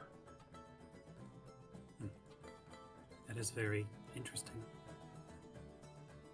Would Anwar recognize any of the descriptions, the metal on wood, or the size or anything like this? Is this dwarven craft? Is this aberrant craft? Is this possibly elven or anything like that? Go ahead and roll a Arcana. Or I guess Arcana or History, whichever. I have both. And I'm going to give myself guidance. Okay. You think really hard. I do. I do think really hard. You think really hard, and that's actually pretty accurate, I think. 13. Okay. Yeah. You feel confident of what it is not. It's not like anything you've seen with the Aberrant Empire stuff. It's not like any dwarven thing you've seen before. Any of the stuff around you that you've ever seen before doesn't sound like any of that. So you're sure it's not any of that. But you don't know what it is. That is still a mystery.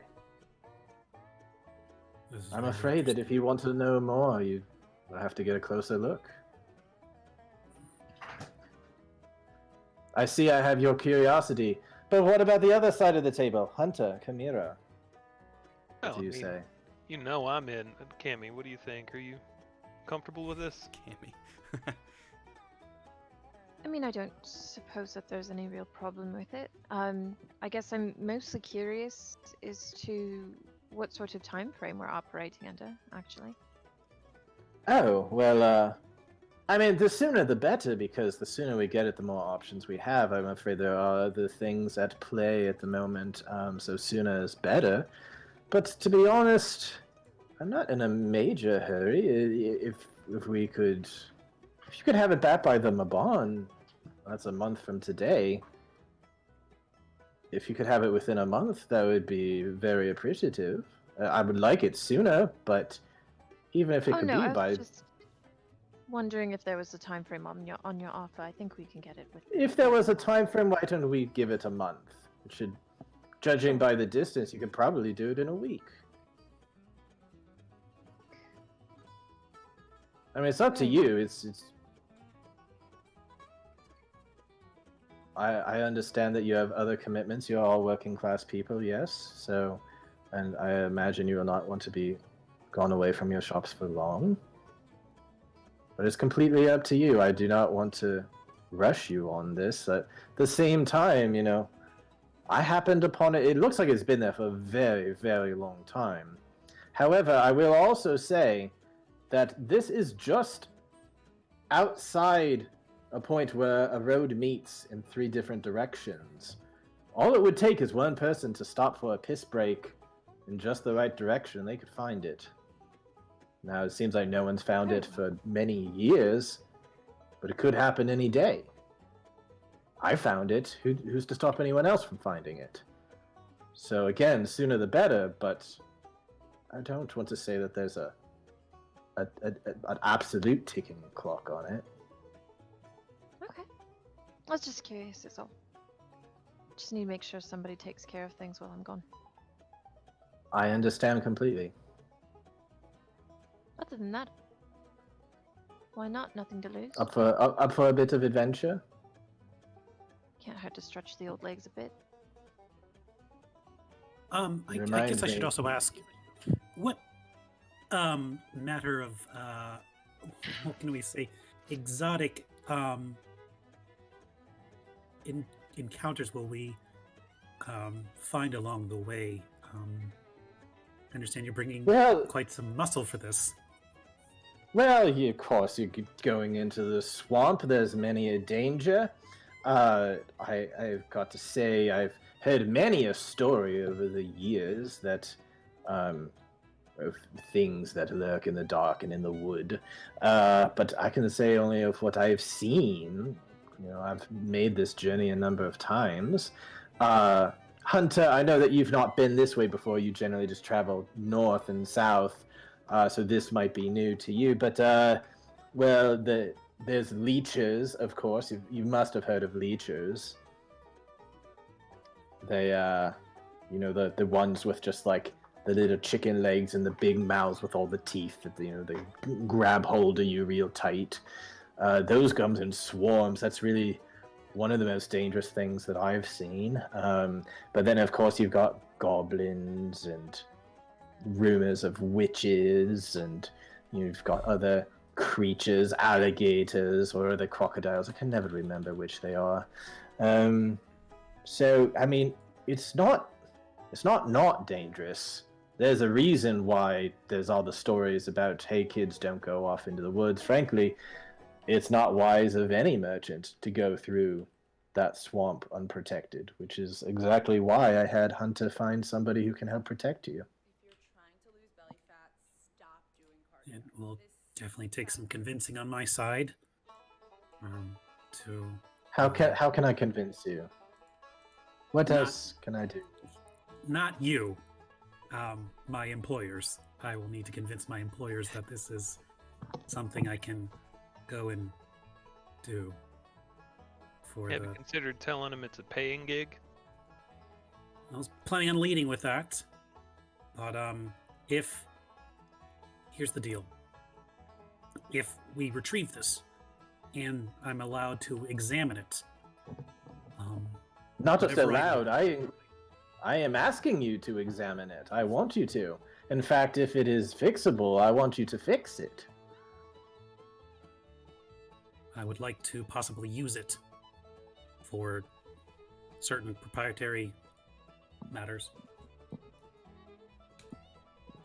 If allowed, please.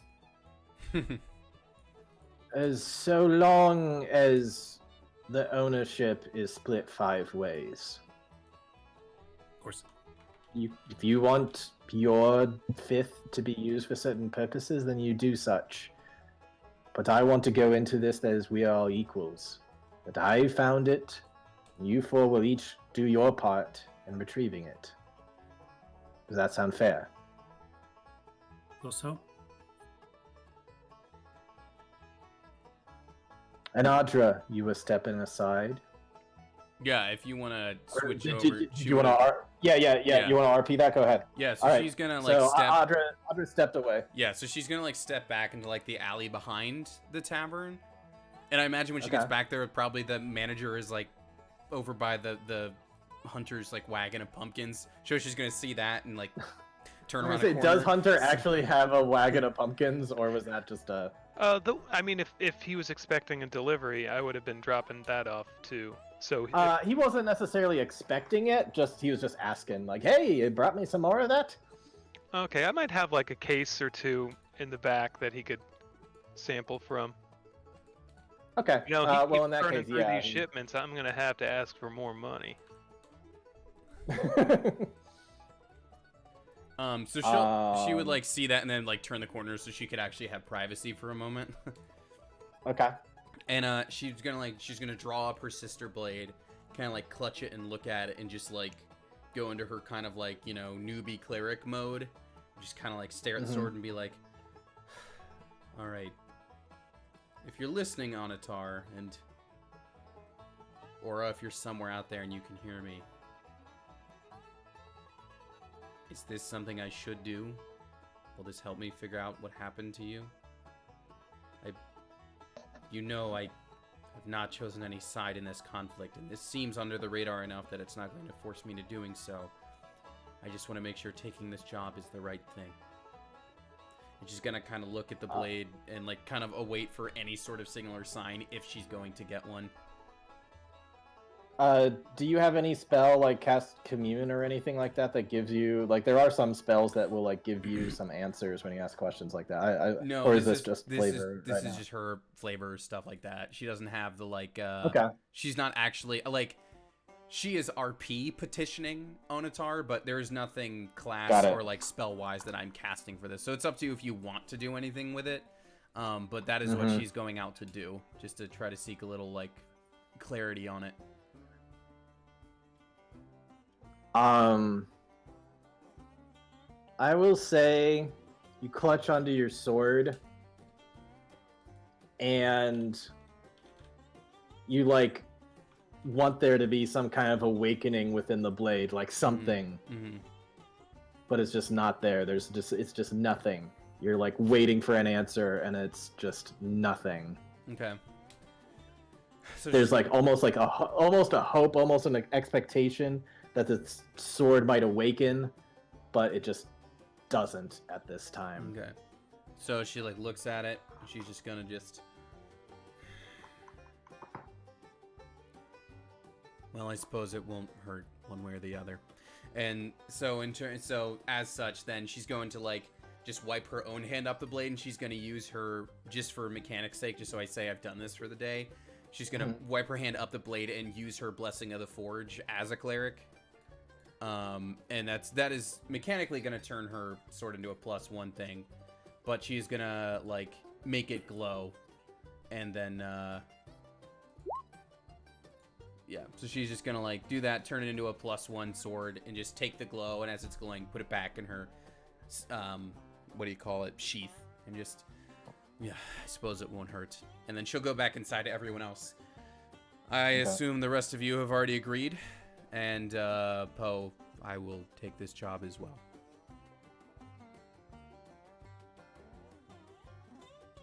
Are we all in agreement then? That's a yes for everybody? Mine is a pending yes, but I can get an answer to you within a day. So, if that's all right. Sometime tomorrow, if you want to come by Marwan's Marvels and Miracles. Sure, why not? It'll give me a chance to get to know you better. How about I would come in midday tomorrow, and I will await your answer there. Sure. I usually take my lunch break in the shop, so. Okay. Excellent.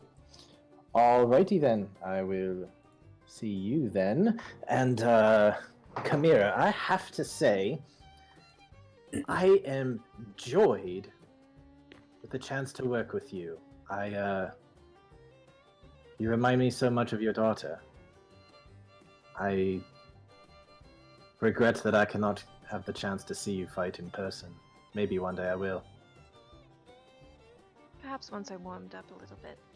And she kind of gives a sort of sad smile. Yes. Well. Either way, I'm excited to get out of the shop a little bit. So. Well, as excited as you may be to get away, I am excited to be home. I have been gone for 6 months.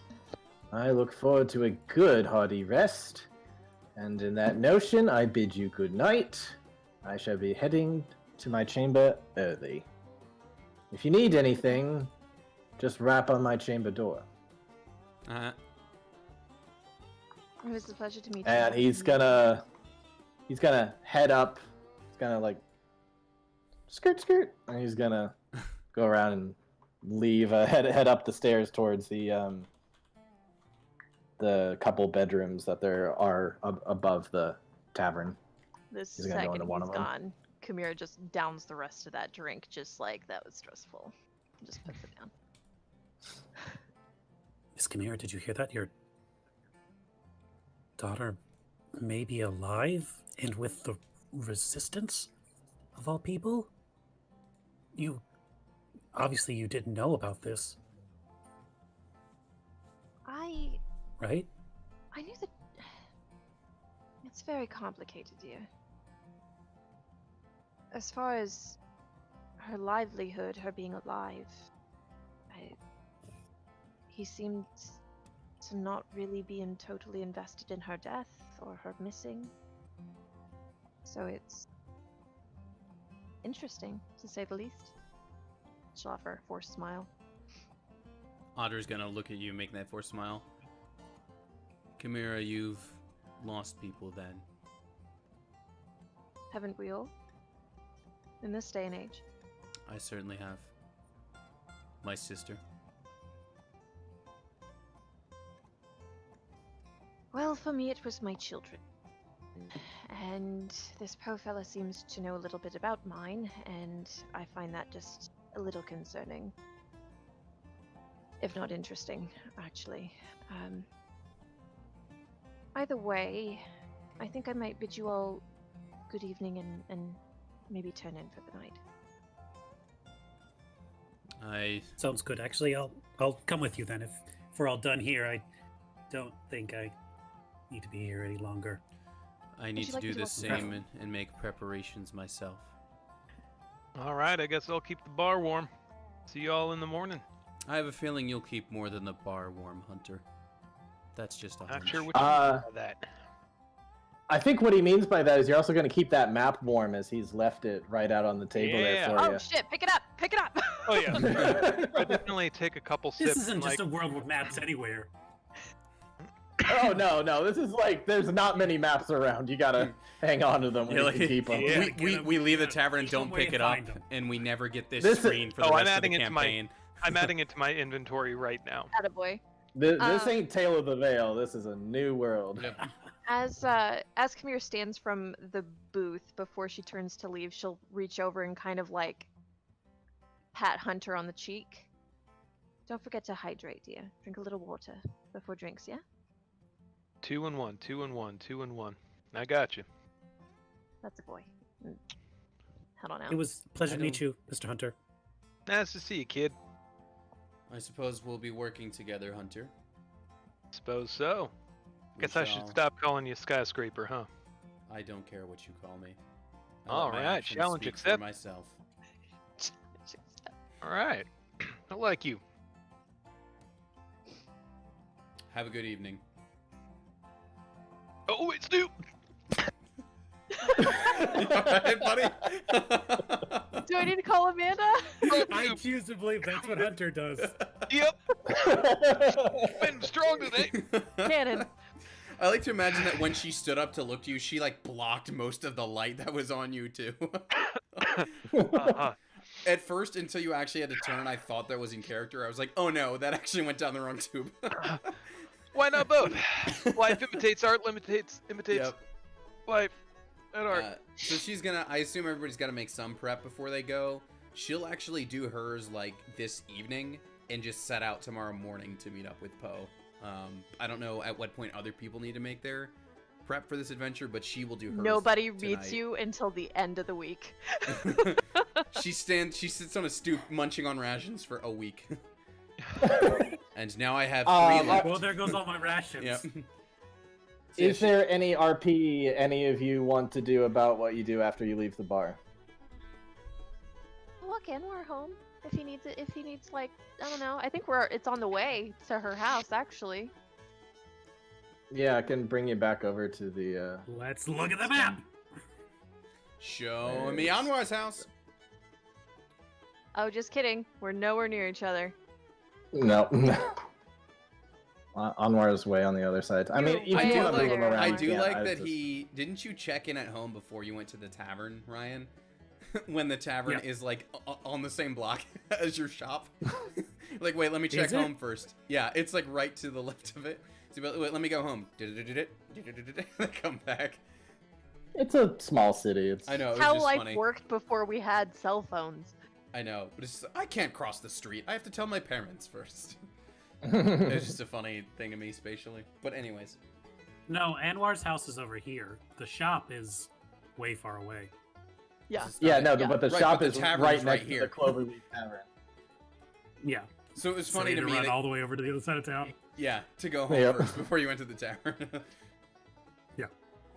I don't know, I found that funny. Well- Anyways, I'll defer to whoever before Audra does her prep. Anwa, I hope I- to see you again soon. Perhaps. Yes. Well, I should know very quickly whether I am going or not going anywhere. So we'll find out. Yeah. So, well, it was nice to see you, Miss Chimera. Hope we'll be journeying together soon. And It's good have to a see you. good night. You too. Walk safely.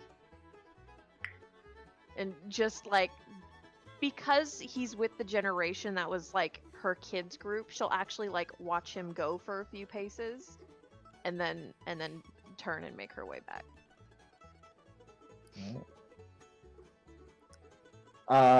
So I guess we should get to Anwar talking with his parents about Gotta this ask my mom journey. again. I gotta ask my Smash! parents first. Smash cut. No. Back to the group. Hey guys, I can't go. My No mom said son no. of mine will go on this journey of adventure. End campaign. Ryan's but just that been is- hyping up this You're whole Marwan, character not this whole Marwan time. Wanderer. He's actually got his real character for the campaign he hasn't revealed yet. This has all just been a preamble. been a ruse the whole time. So, The person in the suit is actually a different person. All right, so Anwar, you will get in towards your house, and yeah, their parents are going to be up saying, "Where have you been, my son? You are home rather late. I knew you would be out. I did not realize you would be out so late." Oh, well, good news. Good news. I have a business opportunity for us, a potentially big one. Now, Oh, very. Now, the law of equivalent exchange specifically states that with great opportunity often comes great risk. So I want you to hear me out as I lay out the my network of my thoughts on this. I will propose to you my hypothesis, and I will bring to you a conclusion of my findings and the results for this. Anwar, let us sit down. Let us sit down. This is we know you well. I have graphs. We know you well, my son. This is going to be a talk. So let's sit down. Let me get some tea. We will talk this out. And then Sounds just nice. you can just no charts, just talk us through. Talk us Okay. through what it is, my son. So basically, we met with someone that found something. He believes it is a possibly ancient relic of metal and wood, but it also living. He theorizes it might be a construct, not of aberrant or dwarven or elven or any other design based on his description. That could be potentially very valuable, especially in the right hands of someone who knows how to deconstruct and reconstruct such things. And What does he want you to do for him? well, he has offered to hire my own services as well as some quite rough and tough types. Miss Chimera down the street, and there's someone named Hunter. He seems quite formidable, and Adra's going to be there, so Adra will be looking out for me, and you know how she is, and so we would be going to retrieve said artifact and then bring it back, and then we'd be paid for such a delivery quite handsomely. Did you say like 25 gold?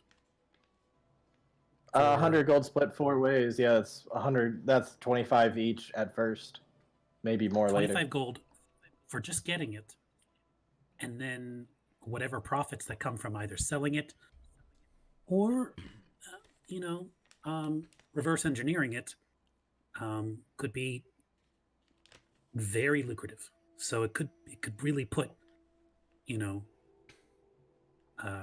Triple M on the map. And so you are going to this place with these people. Where is it? It's not that far. It's like a couple days, north, A couple of days north. Okay. northwest-ish, and it's Is it in the water? No, I mean it might be depending on the rainfall that day, but it's more like somewhere between water and land, like It's in the swamp. Yes, it's in the swamp. That is. You want to go to the swamp? I don't want to go, but for such a discovery, you know, you have to break a few eggs for such a scientific endeavor. They're gonna do like a little really... sign of like a star or sun or whatever it is they do. They're like, oh. You say that Adra and Miss Kamira will be there with you? Yes. And this is what you consider rough and tough? I mean, Adra can kill people where they stand just by her looks. So, and Miss Kamira, you know, she's quite, for her stature and strength, I'd say I've never seen personally, but Son, she sells carpets. How tough could she be?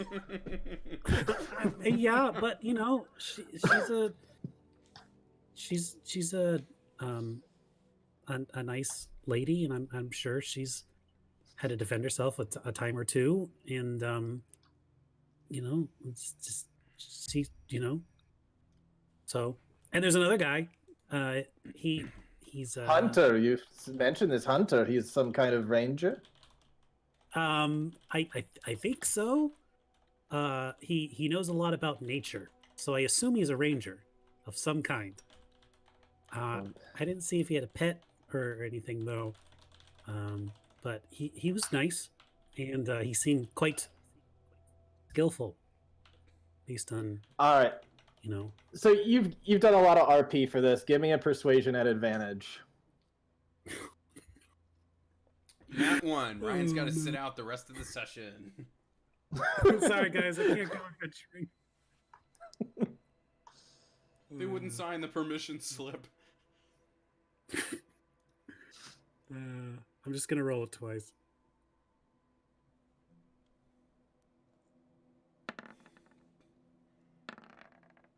Oh, thank God. Is that a -1? Okay. I don't know if you can tell. He's not very charismatic. No, it's But he's adorable. So, yeah. Son, if this is what you feel that you must do, I will begrudgingly support it. But you must do your prayers. You must. Yes. If there are people who know these woods, make sure that you learn from them what the practices are, what the rituals you must do to stay safe. Because you must go in. The sun god must shine on you. If it does not, you are in danger. I fear for what will happen in the shade. I bring Suha in the darkest of darks and in the brightest of brights. She has my back wherever I go. So that is well said, my son. That is very well said. Your faith encourages me to let you go on this journey. I think this could prove most advantageous for your work, our family's work, and possibly great more things. Okay. But you stay in between Adra and Chimera. You do not put yourself in danger. And if anything happens, you get out of there, okay? Understood. Absolutely. All right. We can cut to anybody else for the night if that's what you want to do. The main thing I wanted to figure out before we take a break is what way do you want to get there? So we could cut to the next morning when you guys meet up or something like that. Because I just would like to figure that out before I take take like a 5 to 10 minute break before we get into the next. I will say half of Audra's this. RP for the evening is probably like pretty quick and easy as far as her prep for this. Yeah, I don't have Okay. anything for the evening, but I do have something for the morning. Okay. All right, go ahead, Audra. Okay, so she's gonna first just go back to the forge, because I assume Grogmar's either still working or he probably just has an apartment like above the place or next to it. Like that's probably like the forge. Yeah. I imagine. He's got one of those things. It's like it's a loft that is like up above, and it's like really filthy, like all sorts of like soot and stuff from the forge is just kind of like getting in there. He's like, whatever, I don't care. So he like walks. Audra walks in. Excuse me. Audra walks in, looks up at him at the loft. Just Grogmar, a quick word, please. Oh. Okay. He's just gonna hobble out of bed, but put his hands over the railing, and be like, "What is it, dude?" I just assumed it was better to discuss this now as opposed to in the morning. I have not taken time off really ever, but I'm going to need about a week to handle something. I entreated Onatar for an answer, which I did not receive. But I hope perhaps in doing this, I may get closer to getting an answer. If that makes any sense to you. You'll not take offense. I was going to mention I have a friend in town. He does more of detailing than hard labor work, but I might bring him on for a few days if you are going to be gone. You will not take offense or see it as any threat to your own employment, will you? You said yourself he specializes in detail work. I'm all around good at what I do, so no threat. Well, all right then. You may have the week off, as they say. Great. Please enjoy getting back to your sleep. Yes, and have you seen a hand axe? I feel like somebody must have picked it up and put it down somewhere. I don't know, but I do have, and she's gonna point over to the one that she started to work on before the day closed. But the whatever you call the actual top part of the actual blade part. But I have a mostly finished blade over there. If you just want to give it a hilt, then we'll make up for the one that seems to have run off. I'm sure it will turn up eventually. Thank you. Of course. And take care. I will miss you while you are gone. That's kind of you to say. Rest well. Keep yourself protected. Keep your shield up. Yes, I'm going to retrieve that now, in fact. Very good, then. I carries... did not teach you with the sword. She did not teach you the sword and the shield for nothing. It's true. I'll put them to good use. Because she carries the sword around at all times, but like her armor and shield are like at home. I think so she'll do that, and then she'll just quickly go home, and like this is not a permission thing at all for her. It's just like a walk in. She's gonna like be gathering her armor, and like her parents might not even ask what she's up to, but if she does, she'll just be like, I have business to attend to. You won't see me for about a week. Don't worry yourselves. And then she'll go to bed. Where are you? To the marshes. Find a voice for a furbog. The marshes. Hold on. And I was hired your mother for a is job. going to go through. It pays well. She's going to like go into the pantry and pull out some bread and salt. Here. Take the bread and salt and give it as an offering before you go into the marsh, yeah? And keep yourself safe. Sure. This will do for an extra ration at some point, I suppose. I know you do not necessarily believe in the old gods, but just please do this for me. It'll take my mind off rest.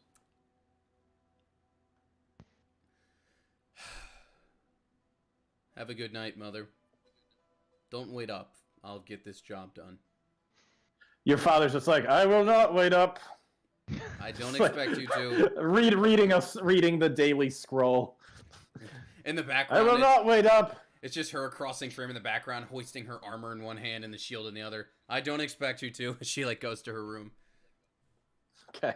Yeah. All right. So we've got Anwar. We got that. Kamira, was there anything before we cut to the morning with Hunter? Nope. I'll just probably like something she'd probably do is just like write a quick like note to Freya, just saying, "Hey, I'm gonna be gone for a couple days. Mind the stall if you want. You don't have to, but that would be great because that's part of your wages." And then she'll just kind of gather some rations, and as you mentioned it, she'll do probably like a little thing of milk with some honeycomb.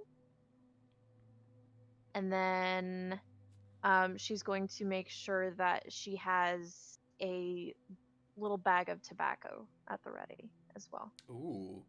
Okay. Audra And I might think it's worth partake of mentioning that when you get home, unlike the others who have people to go home to, when you go home, Oh. it is dead silent. And cold. Very, very quiet. Yeah.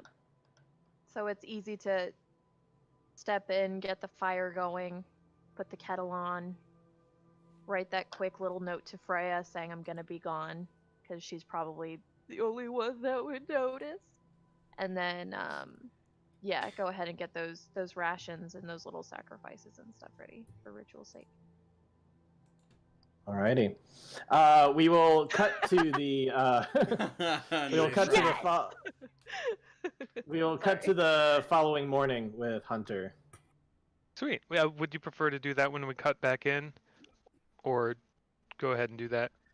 Yeah. No, I want to keep going until you guys decide on what path you're gonna take to get to this place, because Gotcha. that's what okay. I need to like mentally prepare for I have before we get into Richard, it. I have like maybe 30 seconds of something Audra would do in the morning after Andrew's thing. Okay. Okay. So where we see sunrise on Valentine Farm, we hear a rooster every couple of seconds. We hear insects buzzing by. We hear the birds in the morning, and on this dirt road, we see just yaks pulling a wagon crest over this hill, and in the front bench area, sprawled across it, Hunter's just laying there with like his yak fur-lined jacket covering him and his face, and the yaks just making their way to the house. They stop It's in just front like of they know the route. Just like all right, from the tavern to the home, we're used to this. They pull up and start drinking water from the trough, and after a few seconds, Hunter kind of pops up, and his hair is all disheveled, and he kind of like a big ugly yawn, and shoves his coat over, stretches, kind of rolls off, and walks into the house, and he hears some stuff clattering around a little bit, and then he like walks out of his room, still like sleepy-eyed, and he's got like one of those kind of army style canvas like backpacks slash whatever those big ass bags are. Yeah. And he kind of like stops in the kitchen, roots around a little bit, pulls this jar out from under the sink that's kind of murky looking with things floating around in there, grabs like just a basket, just some things wrapped in a towel, and shoves that in there, and Pa, gonna go make money. Pa, You gonna do what now? What now, boy? gonna go make money. Are you gonna go make the money? I'm gonna make How long money. you gonna be gone for? Week two. Week. Week two. I'll make money week two. You're gonna help me out here. This is the harvest season, boy. No, You just no. got back. I thought you were gonna be helping out around the farm. As Jimmy. You want me to get Jimmy? I'll be back in a week or two. Good money. Good money to get us out of this mess, and money for me to pay Jimmy. Yeah. Yeah, I'll be back. We're working on the still too. Bring this to still. And he grabs a little pouch that has like decorative seaming on it and peeks in, stuffs that in his pocket. And, got a load of the wagon. Load the wagon. Load the wagon. And he comes out, just starts loading stuff into the wagon. Comes back. Takes like 2 or 3 trips to like haul a bunch of stuff into the wagon. All right, boy. Just remember, you bring the trouble to them. You don't bring none of that back home. Now, here. Ooh, as he's walking out, he kind of like starts to fall over, but his tail like kind of props out and like corrects him.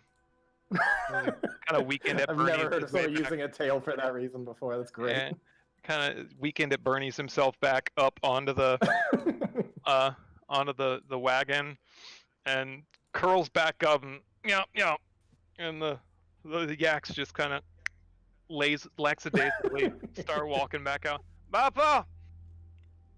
Bye, boy. Take care now. Yep. Okay, that was awesome. Oh my god.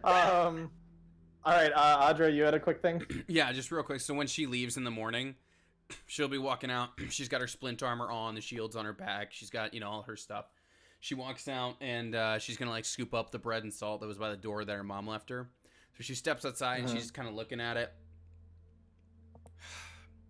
Turns back toward the house. And then she's going to take the salt, and in Elvish, just say, like, keep them safe, and, like, sprinkle all the salt in front of the doorway. And then just start munching on the bread as a snack when she goes off to meet everybody else. Okay. Just whatever it is in Elvish, and then just like, all right, just munch on the bread as she's on her way. Alrighty. Where is everybody meeting? Are people meeting at Anwar's place? Like, there was no discussion of a meeting place. Hey, we're here to pick up Anwar for We school. might as well meet That in the would be fairgrounds. funny. Yeah, I figured that's a good central location too. Okay. So going over there, eventually, Anwar, you will be on your lunch break, and a little old lady will come in, a cute little old orcish lady will just kind of come in with a cane, waddling over. Excuse me, sir, do you have any trips to the swamp for sale? Madam, I'm not sure what you mean. Are you lost? Is there somewhere I can help you is your family around here? Can I help you with that by chance? Oh yes, I have 3 family members that have congregated over at the fairgrounds, and I have been lost for some time, but I believe that I can be found over in the swamp. But would you be willing to go there? Is this... I'm going to roll an inside check. See if he's picking up on what I'm putting down. Okay. I gotta say, I love this cast of characters. 15, yeah. You're like, it takes you a minute, but you're like, oh. Poe? Yes. Is that you, Poe? It Oh, is me. okay. You look and sound very different, so I wouldn't have assumed. Okay, yes. It is best I'm, not to assume. Right. Yes, so we're all good. I have my bag packed and certain provisions prepared, and I'm ready to... The fairgrounds, did you say that they're ready to go now? Is it happening now? I believe that they're meeting there. I saw them all there. I'm happy to okay. go too, as I have scouted the area before. I'm happy to answer any questions you may have before you go on your journey. Well, let's just and who's covering? Is someone else from the Marwans there right now? Is his dad there? Yeah. You're just on your lunch break, so chances are like your dad and maybe also I don't know. It's up to you if it's your sister or your mom who would also be there. I think the sister works there too. Probably everyone Okay. takes shifts at some point, so it's just a matter of who there. Okay. So yeah, your father and your sister are both there. Actually, Okay, your sister's probably out guys- working. Your sister's probably out working The the cart? cart, maybe, unless. Yeah. Yeah, that makes sense. Okay. But your dad's there. Dad, the trip, it's happening. So I'll be gone for a couple days at least. I'll take, do all my prayers and everything, and I'll be back before you know it. Okay. Son, come here. Come here. I'm just Dad, gonna give you a come hug. on, Dad. Be just, safe. Okay. Safe now. Be safe, my son. Okay. All right, I will. He's just to like make it like extra embarrassing. He's gonna like kiss you on each cheek and be like, Okay. All right. Dad. "Be safe, son. You don't need to do that. Be safe, son. Give you like a little I like will. nose nuzzle. Just. Son, this is You don't your do- first. they don't do that journey- normally, so I don't know why you're This doing is that your first. This is your first journey without the family, away from the city, and I want to say that I Yes. am nervous for you. I worry for you, but I am also very proud of you. Thank you, Father. I will bring us back something, hopefully glorious, and we'll see. We can take it apart together. So, all right. Alrighty. I look forward to your Back before you return. know it. Godspeed. All right, so I'll yeah, head you to can the head fairgrounds. over. Yeah, you head over to the fairgrounds where there's just like a bunch of people chilling there. There's I don't know exactly what people might be doing, just like sitting around, just having a picnic, or I don't know what. I would say that just like every other day, there was like a morning rain that came in, and then if we're at like lunch hour now, that is probably dissipated at this point. The skies are still gray and kind of ugly, and it's kind of muddy everywhere.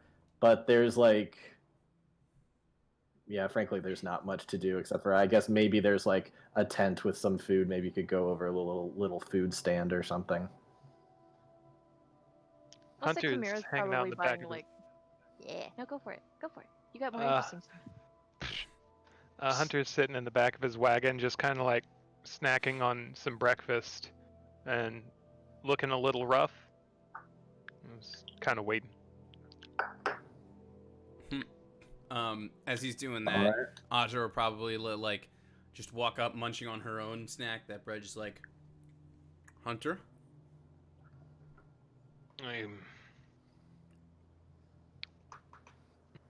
This is our transport to the marsh. It seems. I see. As Anwar and a little old orcish lady start coming up, the little orcish lady is gonna say, "Excuse me, fine, ladies and gentlemen, might we find a more private space to speak other than the middle of the city?" You know, Guys, those are guys, weird. It's Poe. I know. I can Who we did smell him. last night. We I know. can smell him from a mile We know. away. We know, Marwan. It's always Poe. Okay, I just Poe, you're does not anyone know fooling that? anybody. Not trying Right. to fool the ones who know me, and yet still succeeding sometimes. Okay, we don't need to go into it. It's not important. Should we go? Do we have everyone have their documents and whatnot? Well, we are missing one. And Poe, in terms of talking, enough people are busy in their own affairs here in the square that I imagine we're just fine. Too many options for prying eyes. I prefer. Why don't we ride Oh, out we to the meet- north gate then? How about that? We'll be departing from that direction anyway. The East Gate, but yes. East gate, yes. Just hop in the back, and I'll give you the tour. All right, so you guys will head out the East Gate and head towards the kind of open farmland a little bit, and you can stop and kind of reassess. On our And way out, I'm definitely like, on our right, you'll see that business and this business. On the left, you'll see. Man, come on, knock it off. You're not all right. Whatever. I mean, we need to pick up I'll come Chimera circle as back. well, right? On the way, because we haven't yet. Oh, I mean, I figured what she was doing while she was waiting was just kind of loitering around some of the fruit stalls, Okay. just looking at like produce. So if you guys like start kicking rocks in a direction, Yeah. she's gonna follow She's you. hoping that Okay. Hunky Orc will show up and she can make some joke about I mean, the fruit you he's don't purchasing. know my Like, life. Oh, you're buying some bananas, huh? How does it compare? No, I'm just looking at fruit. all right, so eventually, yeah, you make your way out, and Poe is going to drop all of the illusion and be in his Kenku self. And they say, like, so, I am excited that you are already on your journey and making haste, being so quick and all.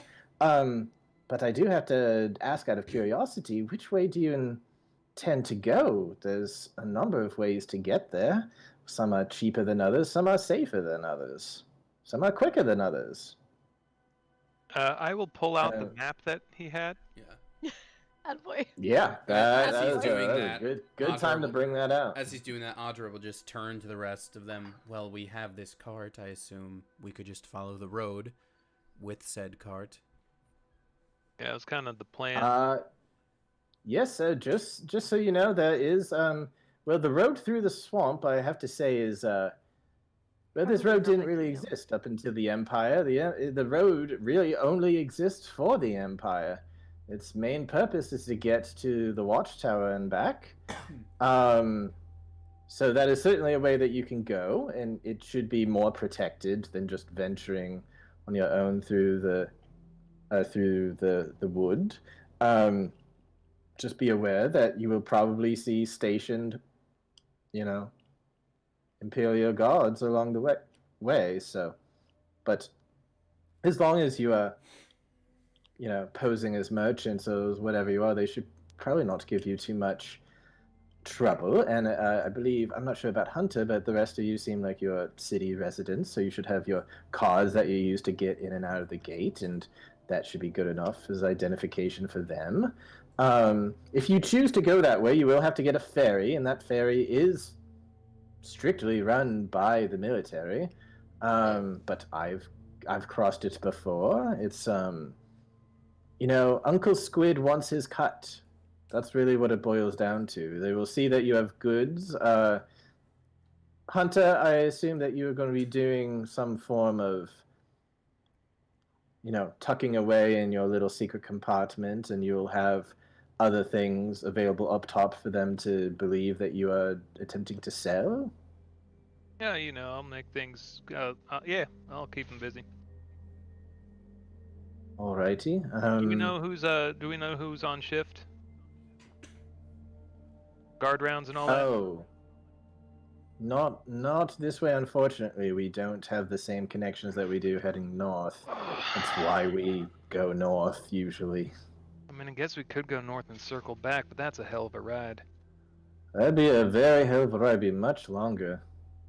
We can't risk it being discovered by someone. We need to get there as soon as possible. I'm comfortable with this direct route along the road. We're not causing them any trouble, nor are we asking for any for ourselves. We have two, and she's motioning to Chimera, very capable combatants here should any other issues break out along the way. What if we took the main road there, and then on the way back we came from the north? Just to avoid any prying eyes in the event that we actually have what we're going to search for? Will this thing not fit That's in true. your secret compartment, Hunter? Yeah, ain't so secret now, but should be fine. It's not too large, anything like that? Well, we don't know that for sure. Yeah, we That's don't the really know. problem. But, we're problem solvers is what we are, so... Well, I suppose we could make a judgment call about the return trip once we've done the first leg of the journey. Then we'll have already experienced the main road, and if we determine that that's not the best way to return, we can take the long way around. That's fair. Yes, and you do have other options too. If you keep on going in that direction and hug the West Bank. Eventually, you will get outside of Empire territory, and you will get to Tuscany, where there's a fine village there. Rough people, but willing to trade if you have the right temperament. And it's possible you could fetch a ship to bring you straight back. It costs about 25 gold, though, for a whole wagon and a group of people. It's not cheap. That's It is relatively safe. But that would be one of our entire cuts of this deal. Well, it's the starting gold, but yes, it is expensive. There's no doubt about it. Well, I vote we determine the return trip once we've already made the first portion. That's I think that's a good idea. also Fair enough. Just if you have any questions about what your options are, now is the time, because I will not be with you after that. the only other suggestion I would make, and she's gonna look around at the rest of the group.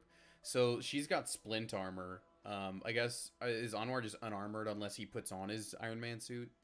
Like what are the other three? Like what are y'all typically wearing?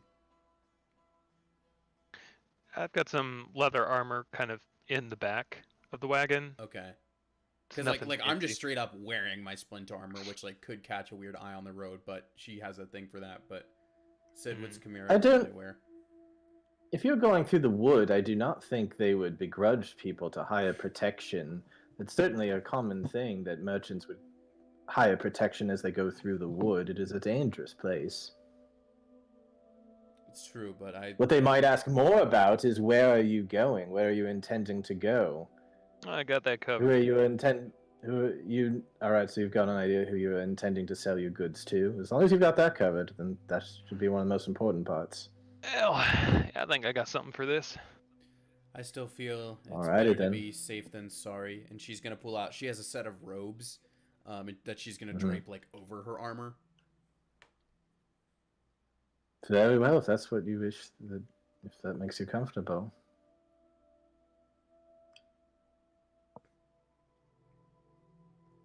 Anwar's just so- wearing what his character art looks like. The one with like the bag and the scrolls and stuff. Yeah, it's pretty tight. Yeah, I'll say Lee, like initially, like in town when it was a meeting, it was that kind of similar skirt with the bodice and the tunic, like Mhm. same old. But when we get out of town and we kind of get going, she will change into her chainmail and her traveling cloak and all that jazz. And she's gonna also Audra's gonna ask what the setup's gonna be. Like obviously Hunter's gonna drive, so like who's riding shotgun and guarding up front, and who's in the wagon in the back and guarding there would be her question. I mean, it's a long ride. We can rotate. Okay. I guess she'll take shotgun at first then, because she also has a yak and a cart. So like should Hunter need to so well you have a full on like wagon. She has literally like it's just a cart that's pulled. But like Gotcha. should you need to pass the reins off, she'll take the seat next to Hunter. Gotcha. I guess they Cool. both know Poe anyway, so there's something that can be said there. But Yeah. so she's gonna take shotgun, and just like as we're pulling out of the city and on our way, she's gonna lift out her sword, and Hunter will see her just like do like a hand across the blade, and as she does that, the blade starts glowing like a really like kind of warm orange, and that's me doing my +1 armor thing again, Richard. And she's just gonna Okay. and now we should be good for the journey, and she's gonna resheath it. Hell of a trick. Alrighty. It's a little more than a trick, Hunter. Oh, wow. All right. Well, now that I have an idea where you're going, I suggest why don't we take a 5-minute break? I need a water break, pretty badly, Yeah. and then we will get into it, which I think we'll have just about enough time for, one Whatever's I'll just coming call it up. like an encounter, whatever it is. And I think that'll be about good for our first session. Are people cool with going until like 11 tonight? And I'm really not trying to take it any further than 11. I'm comfortable pushing up to a Yeah. fun like action piece. Okay. Alrighty then. Cool. 5-minute break. BRB stream.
Okay, we're back, and in case you were curious about our little off-air discussion, Capcom has revealed that Vampire Lady in Resident Evil Village is officially 9'6".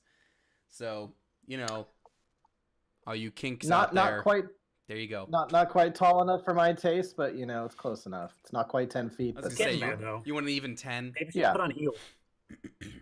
yeah, Are if you you- put on are you- heels, I mean, Are you the For tallest someone in her this height, game, Richard, 6 or inch is heels that is or is not- that Ryan? Who's the tallest in this group? I don't know. We got some tall motherfuckers here. I'm 6'2". Yeah, I was gonna say Sid and I'm I are the only 6'2". ones under 6 foot. So, is Artem the tallest then? No, I think I'm taller than Artem. Okay, I think so I'm like we're all you're really here. tall though. We're Okay. all very close. so I'm picturing I'm any. I'm between one. 6'1", 6'2". Okay, so I'm picturing any of you four plus another 3.5 feet. Yeah. I mean, I'd say thank you if she decided just I don't know, just step on me or something. She has that vibe. I'd Yeah. say thanks. You might get that If option. she in Resident Let Evil 8. you live. I know? guarantee that option already exists if you care to do some web searching. Like, let's be real, it's definitely already up there. You say searching, I bet I could find it in a single search. Sid's on page Sid's 1. like, it's my screensaver, actually. It's My already my in her vampire recommended. dom is already there. Yeah. All right, well let's get so get back, we're back. let's get back into this. We're I back. mean, we're not at that. We're not at the vampire dom chapter yet. So let's just scale it back to episode Damn it. 1. That would be a lot for level 3. I quit. We'll get there depending on player choices. But Which, by the way, I don't somewhere think to build to, we you didn't know? officially say. I think that we're all level 3 at the moment, right? I don't think we said as much, but yeah, 9 Oh, foot I'm tall, level 7. Oh, yeah. 9'6" vampire lady would be a little much for that level. I for think. level Or 3 would it? people. I don't know. Maybe. Or would it? Again, depends on what you're into. If it's an encounter you just want to doesn't- lose, It doesn't hit the same when the average height of the party is that's true. I When don't know, when 6'7". yeah. When Audra's nearing 8 feet tall or whatever. Yeah. All right, so let's get into this.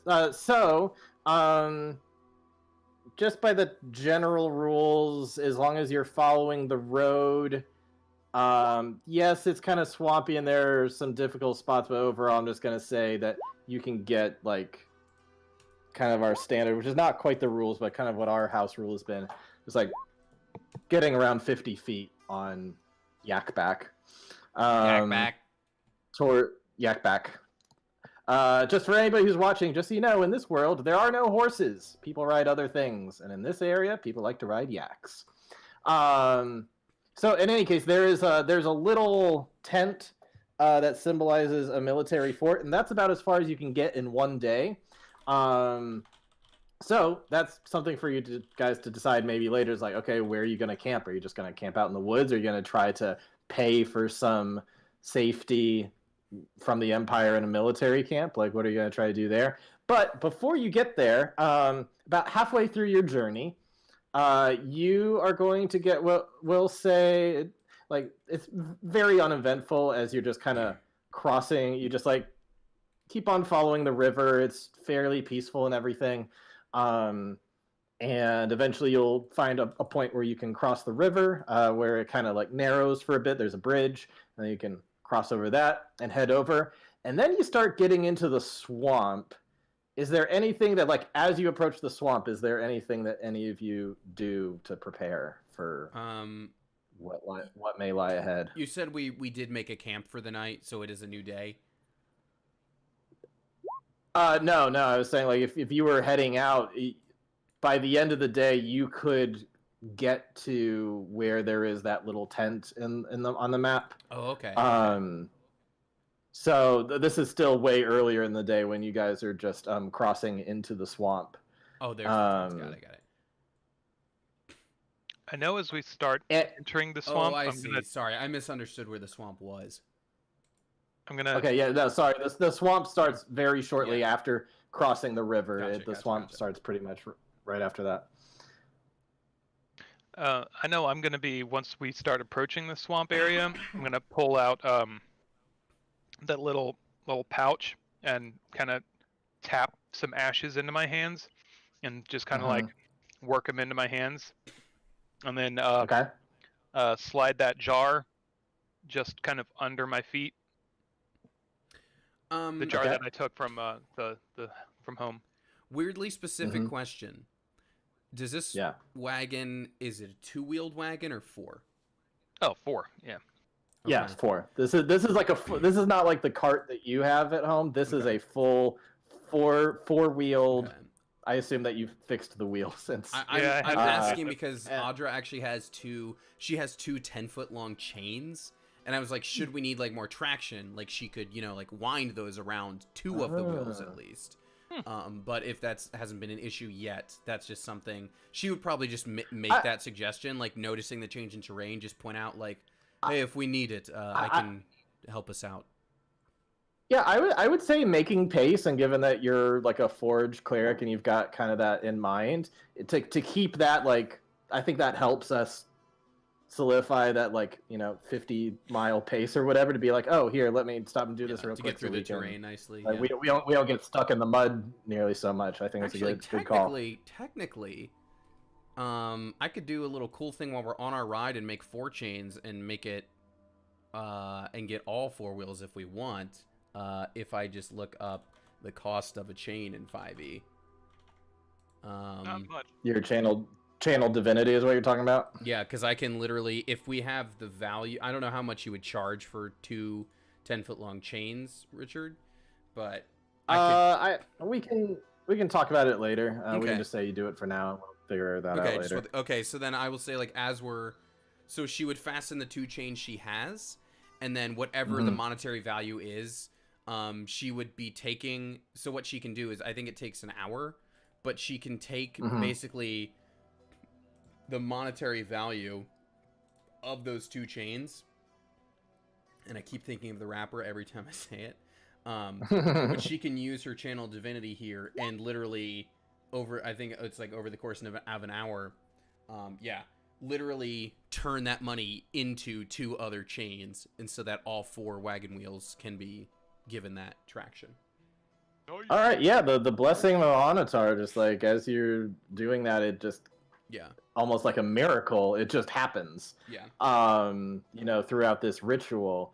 And we could say that you were doing that while things were like really peaceful, just kind of like hugging the river, being like, we're gonna head into a swamp. Like I imagine prepare, she let's wouldn't do need that. to fasten it until we actually get there. So so whatever Is that there, monetary value is, Richard, we can just calculate it later.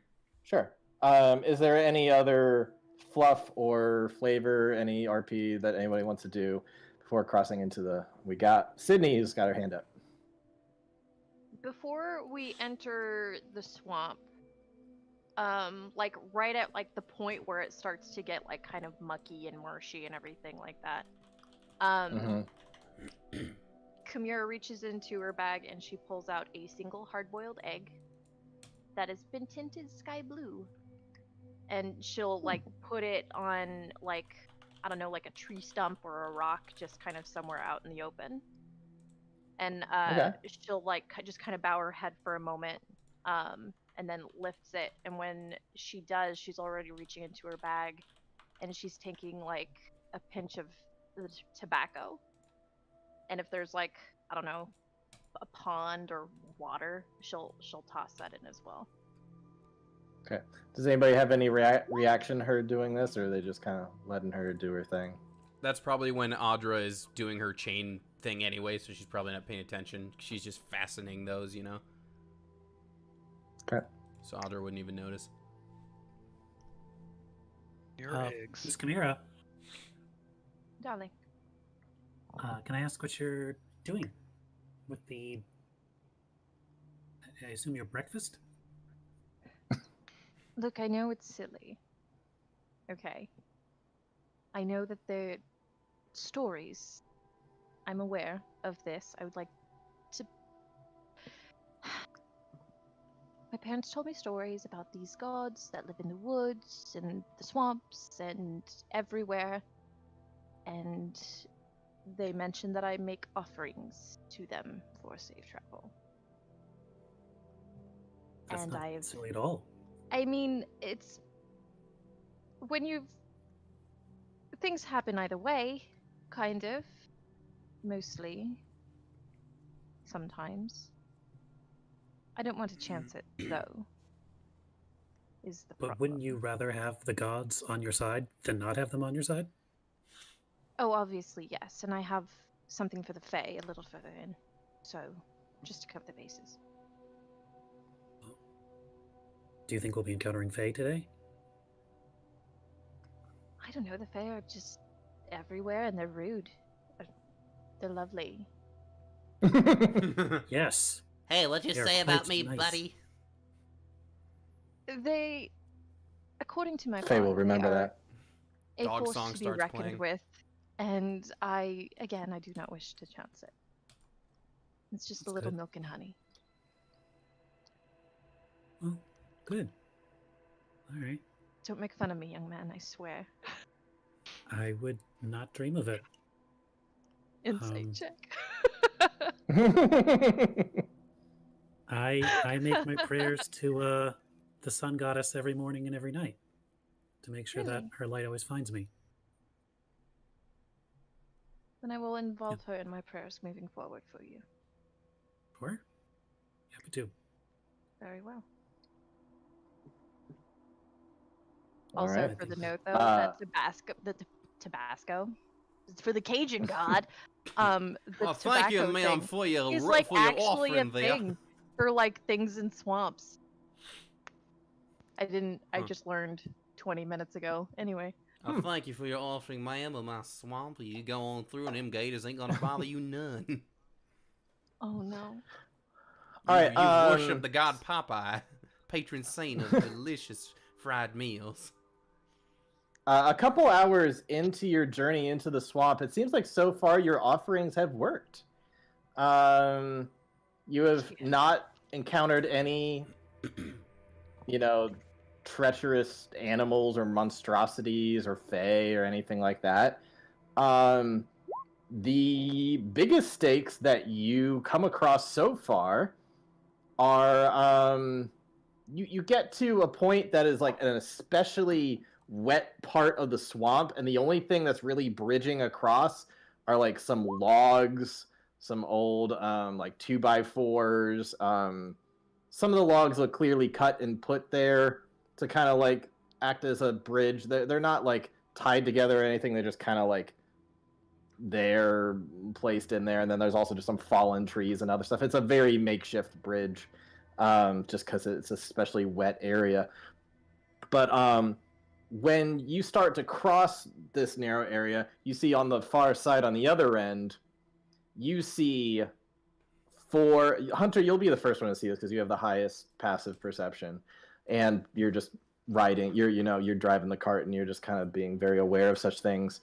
But you spot off in the distance on the other side, four Imperial soldiers, each riding a war yak.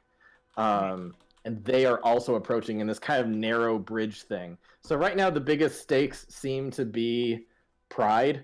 Like, okay, are we gonna like turn around and like move over to the side, or are we gonna try and make them do it? So what do you guys do in this situation where like you guys are heading on this bridge, they're heading on this bridge? It seems to be only enough room for one of you at a time.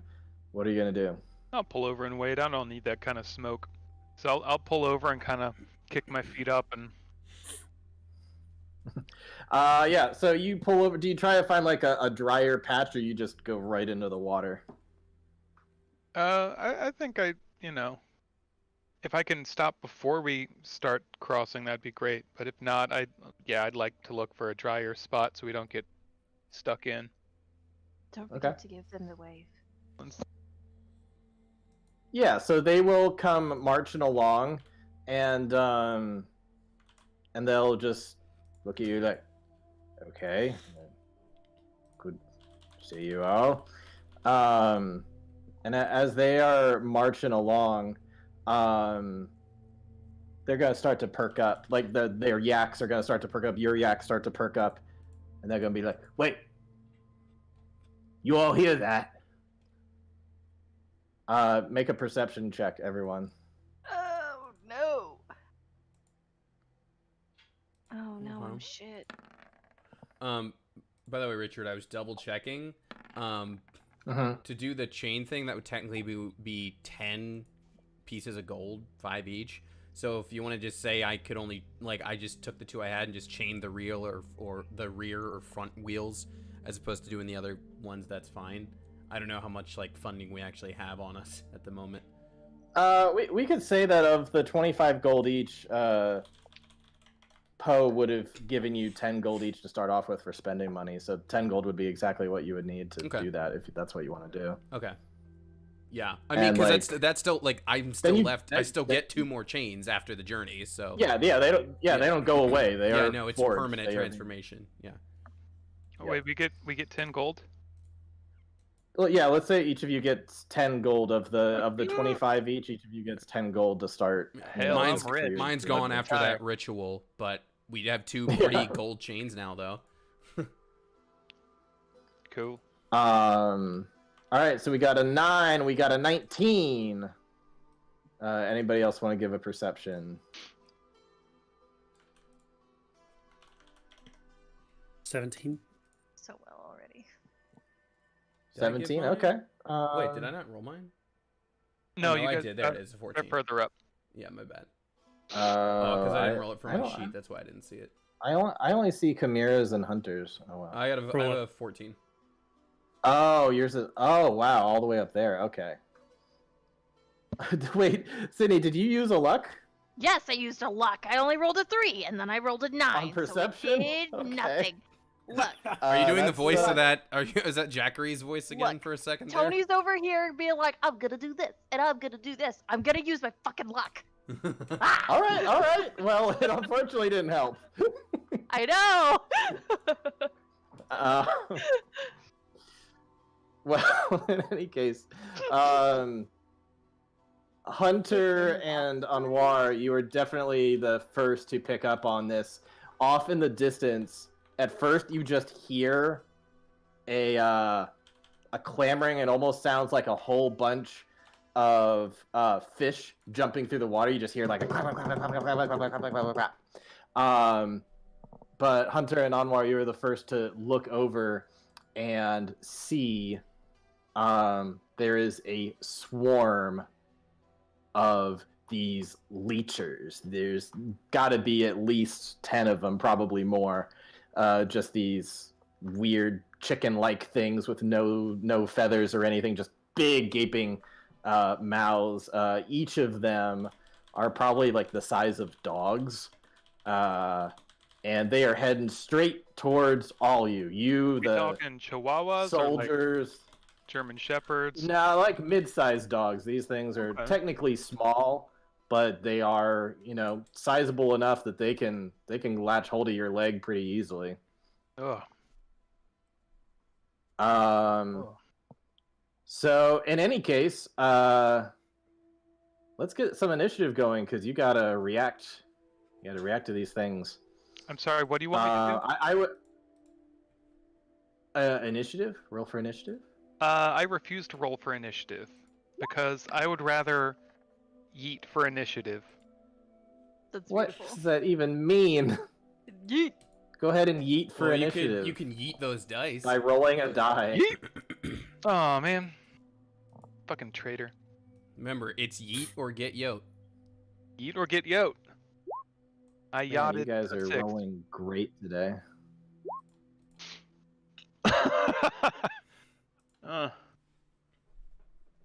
Yep.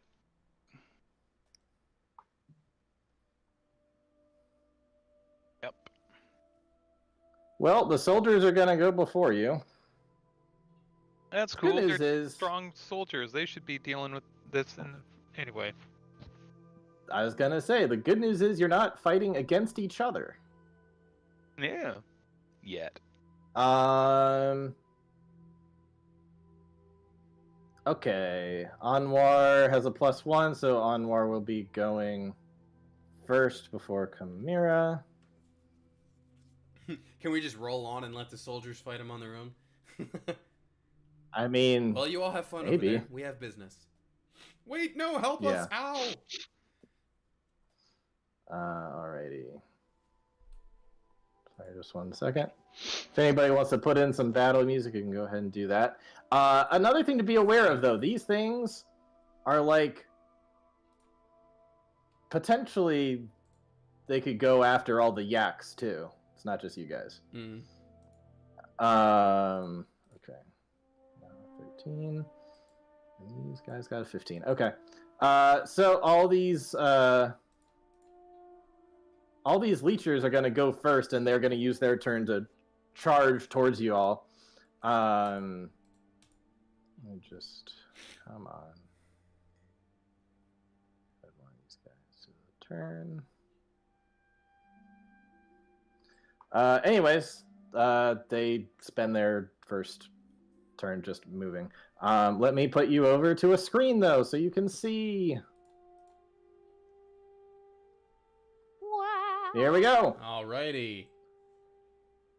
They're heading up towards you, and each of these soldiers is going to pull out a crossbow, and each of them is going to shoot at one of these things. Richard, Oh my God, there's so many. I know the token here shows 2, but I'm assuming the tokens represent a single one of them. Correct. Yep. Yeah. Just verifying.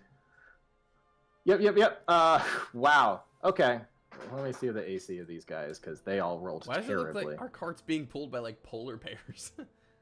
Oh, It does. I just had I had a cart with polar bears. They're supposed to be yaks. Yeah. Well, just that wasn't a Um, dig at you. Just the fact that that exists is interesting to me. Yeah, it's just a thing. In any case, every single one of these guys missed.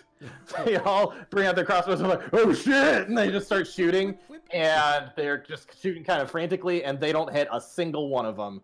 And Audra, you're up. She sees that happen.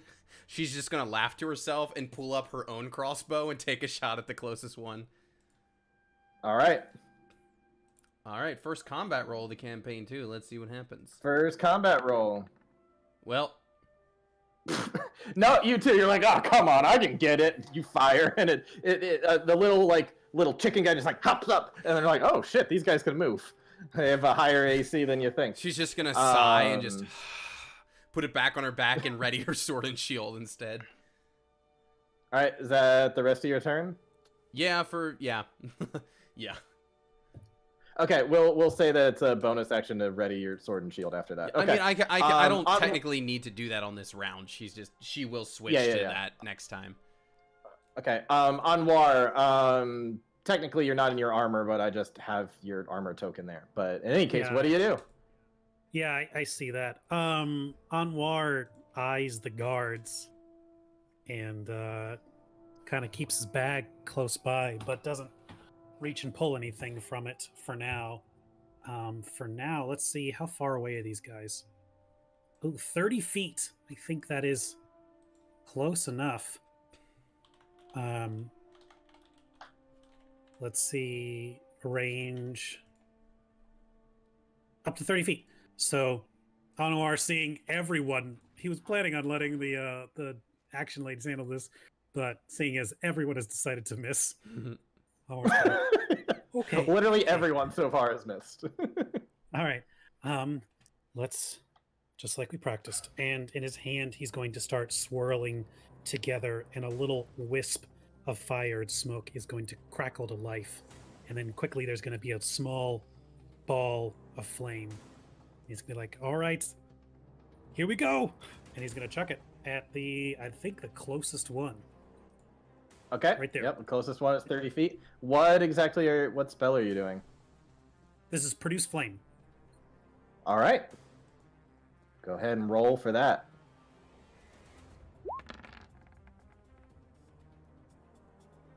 Yeah, 21 will definitely hit. For a That's- whopping 1 damage of fire. Why did it roll 2d8 on here? I have no idea why that does that. Okay. But that's only 1 fire damage. Okay. It rolled one, so it's like it fires and it's like a nice hit, but then like right before it's like right on it, and it kind of singes its face just a little bit. Like, oh, Okay. Yeah, it just kind of eats the fireball like and just rushes through. oh no. Man, this might end up being a TPK, guys. This is supposed to be the first easy thing. Chimera, what do you do? I don't like doing this with guards around, but also we're not doing great. So I'm gonna manifest my echo. Ooh. Let's see here. 5, 10, 15. We're gonna put her here. Oh, wait, hold on. We're gonna put her here. So. Oh my god. I Chimera... can't believe I didn't have this at the ready. Hold on, let me grab it. You real can, quick. if you want to, like, just copy paste me, that'd be fine too. But Chimera stands in the back of the cart and she draws her sword and she kind of gets her shield ready. And then her eyes kind of shift and dart back and forth, like, over the landscape before a duplicate of her just kind of comes, like, sprinting out of nowhere, like, gunning it towards that guy right there. So we'll just go and, like, bloop. All right, you go ahead and do that, and that's a bonus action to bring it out. And it's going to All be right, an and then you can attack through just hit. with your action. Mhm. All right.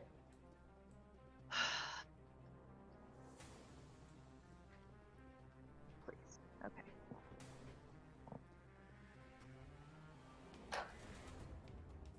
Yay! I rolled higher Oh than a yeah, 9. you definitely hit. Yes. Go ahead and roll that damage. 1d208. Hold on. 8. 6. 6. All right, yeah, you cleave into this thing, gushing a big gash across its belly, but it's still standing though, barely. So be it. Anything else you do with your turn? Oh, we can only use that once for now. No, that's it. For now.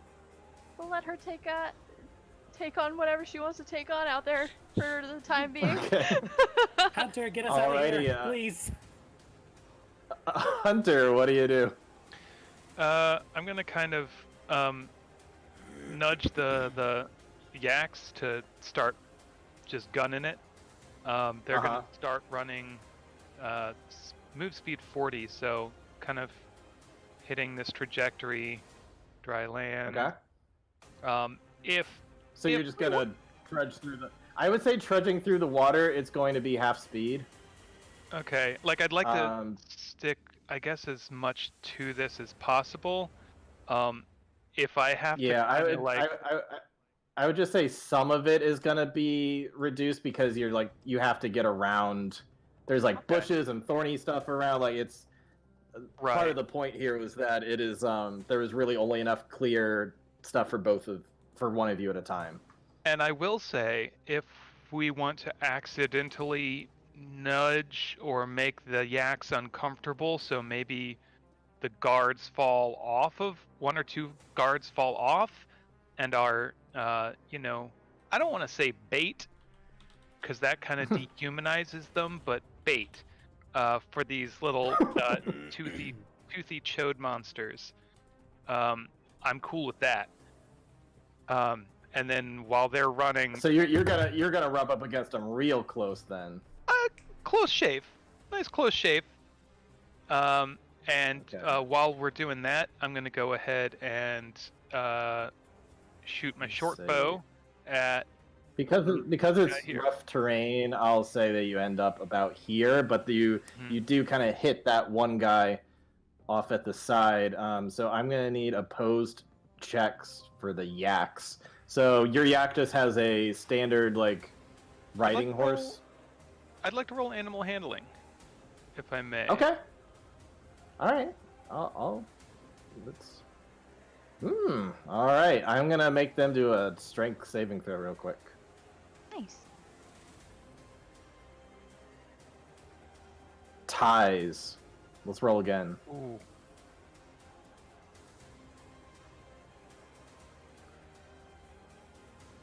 You succeed. Okay. You get it just right. You got a good handle for your yaks, and yeah, this guy gets knocked off his thing. The yak, it can kind of stabilize, but he falls off the yak and falls behind it. Right. But you guys are now like still heading in this direction. You're not quite over there yet. Am I able to rock my short bow as well, or was that animal handling kind of my turn? That was your action, yeah. If you're doing animal Fair. handling, that's a skill check. Okay, I can. Rock But if there's any bonus actions, you could do a bonus action. I will hide as a bonus action. I don't think you can hide. Yeah, I got cunning action as a bonus action. I can dash, disengage, hide, or aim. Do you want to hide in between Anwar and Adra?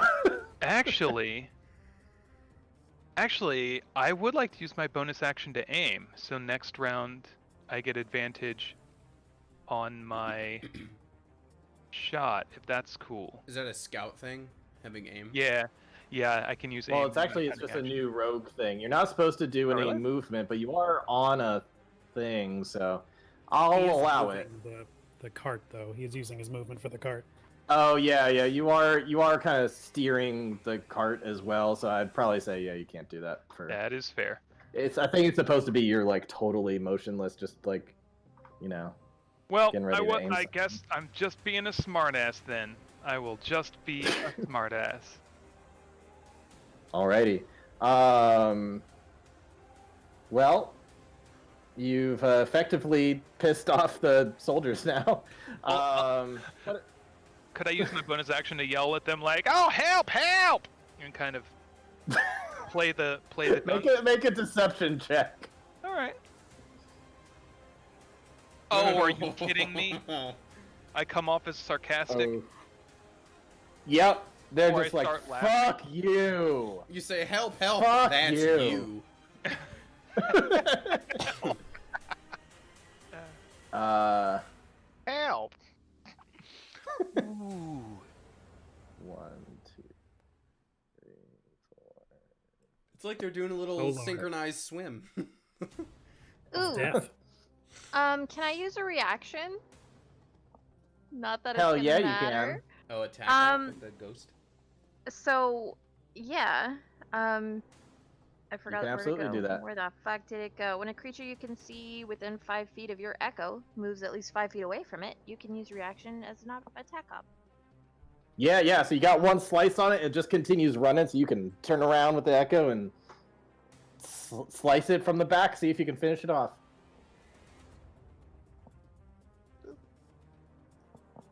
Ooh. Yeah. Yeah, those dice are gonna echo, you know what I'm saying? And then Roll I have, roll that damage. Oh, where'd it go? I also have a thing for that. I think I. Oh yeah, you get to roll one extra die as a and- brutal critical as a half orc. Uh-huh. So you get to roll 3d8 plus your Plus strength. 3. Jeez. Not that it I don't think I'm gonna be able to kill matters. 19. Yeah.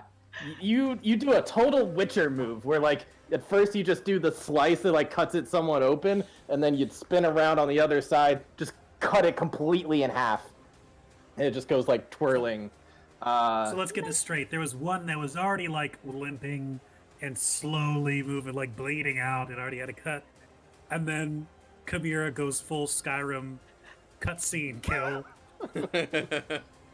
Yes. I mean, given that it was a reaction, I would put all this within the same 6 seconds. It was just like a 1-2 kind of move. Atta But girl. in any case, yeah. So that happened.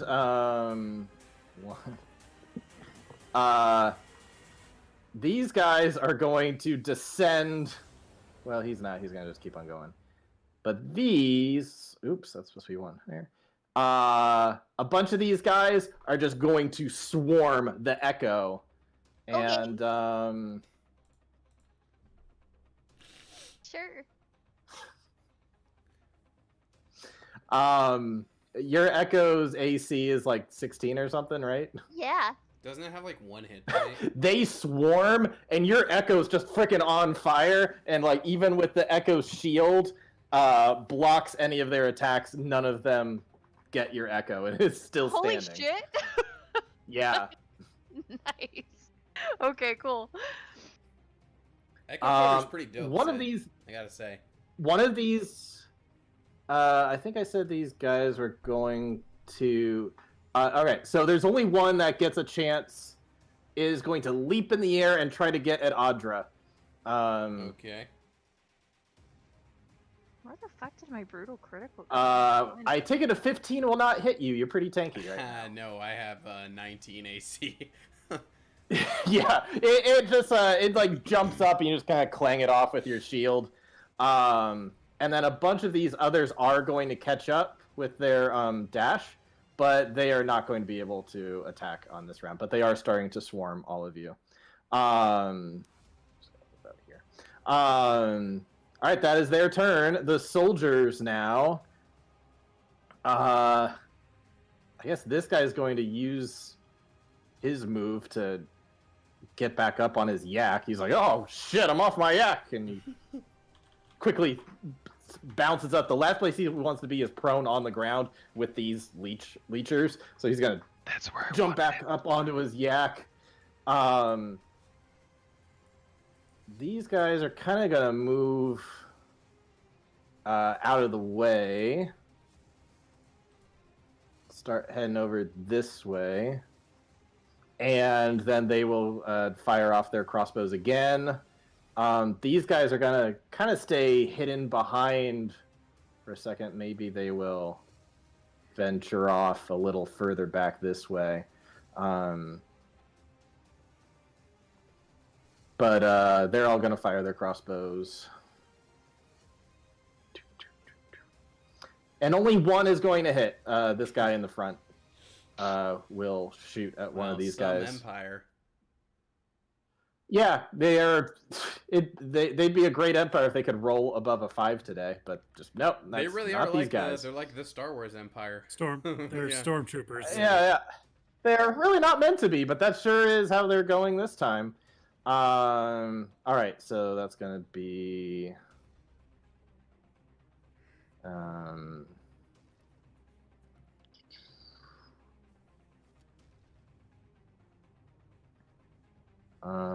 Sorry, just real quick. Okay. This guy who actually hits one though is going to pick him off and kill him. Just shoots him right through the eye. It just falls down dead. Does it have eyes? Oh yeah, I guess little black things on the side. Like Yeah. It's got little eyes on each side, which like you'd think it's not actually built for being a predator, but whatever. It's They're like little. Audra, you're up. Okay. Okay. So one's already dead. You took that one off screen already. Yep, it's already Okay. dead. So she's gonna stand up from where she's in the cart, turn to Chimera, just does a pretty good move, referencing the Echo Knight. Turn to Hunter, giving him like a stern look because of his like reckless move with the Empire people, and be like, and that was not a very wise move.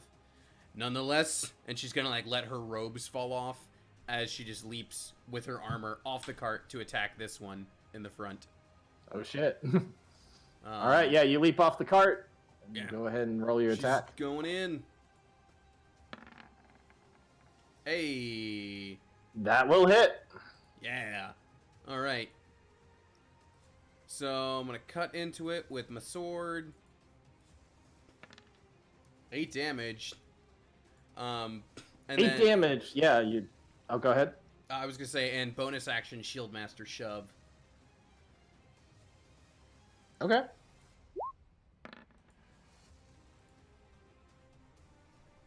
Oh yeah. So if, Yep, if that you one shove failed, it. yeah, I'm going to knock it prone with my shove. Okay. Yeah, you heard it for a whole bunch of damage, and you it is nearly dead.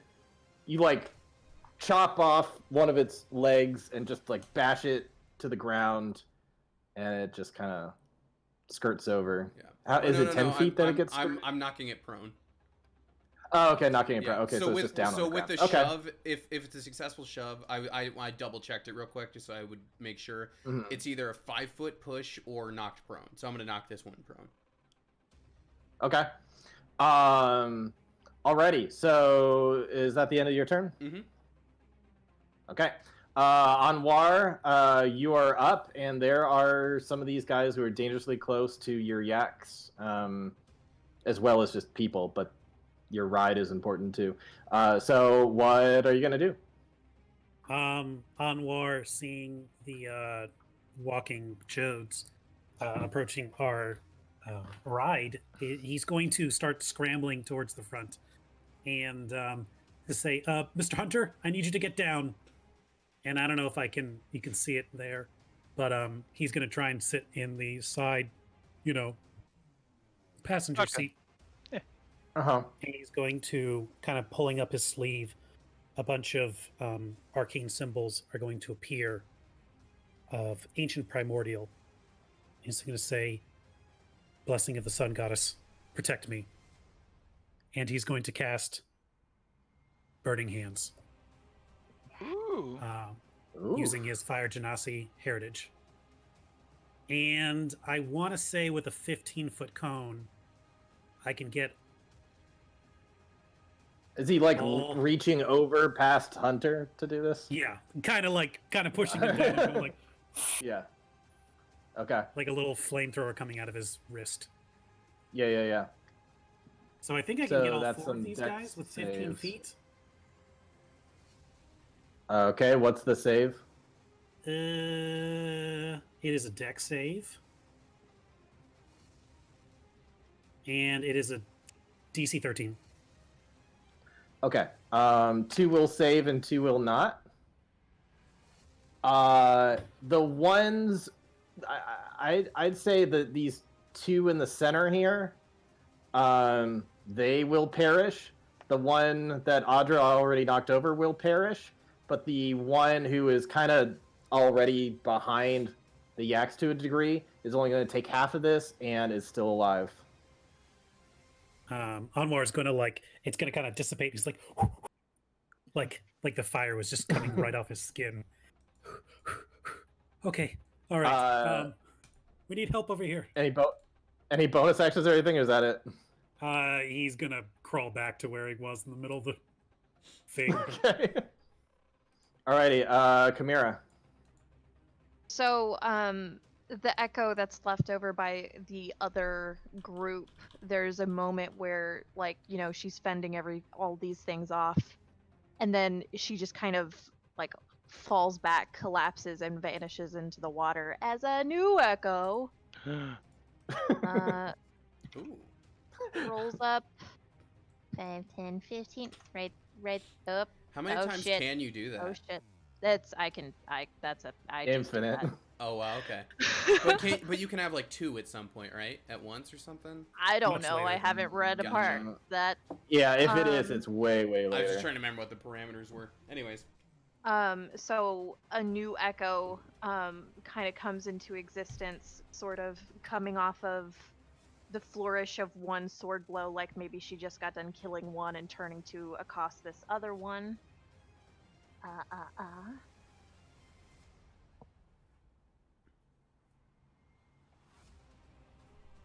16? That will hit. Yeah, buddy. Let's see if you can finish it off. 9? Yeah, boy. Oh yeah, you'd stab right through it. It's through the back and out the mouth. Yeah, you kill it dead. And then, because I don't have to, it's not a command, or it's a command, but it's not an action or a bonus, she's gonna move over here next to Audra. And all the Okay. while, Chimera's just kind of, actually just standing, stock still in the back of the cart, just kind of eyes shifting, all over the place. Not necessarily focusing on the battle, but everywhere. Alrighty. Hunter. I'll kind of let the yaks move on, kind of autopilot at this point. And when Yeah, another 40 feet for them. when I ducked, so Anwar could use the flaming hands, I rise back up, pulling out my bow and an arrow, and I spin back and I boom, let one loose on. I'm gonna say this guy. Okay. If Let's see I that hit, roll. You do not. I do not. Ranged weapons just sure don't seem to work against these guys. Only I one. You sure tried.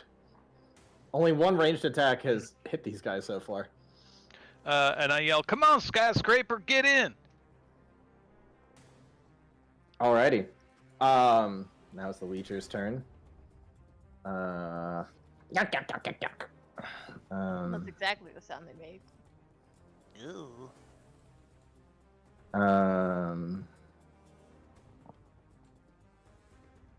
One of them is going to go up to an Imperial Yak. The other is going to go up to this Echo. Will hit the Echo. The other one hits the Yak.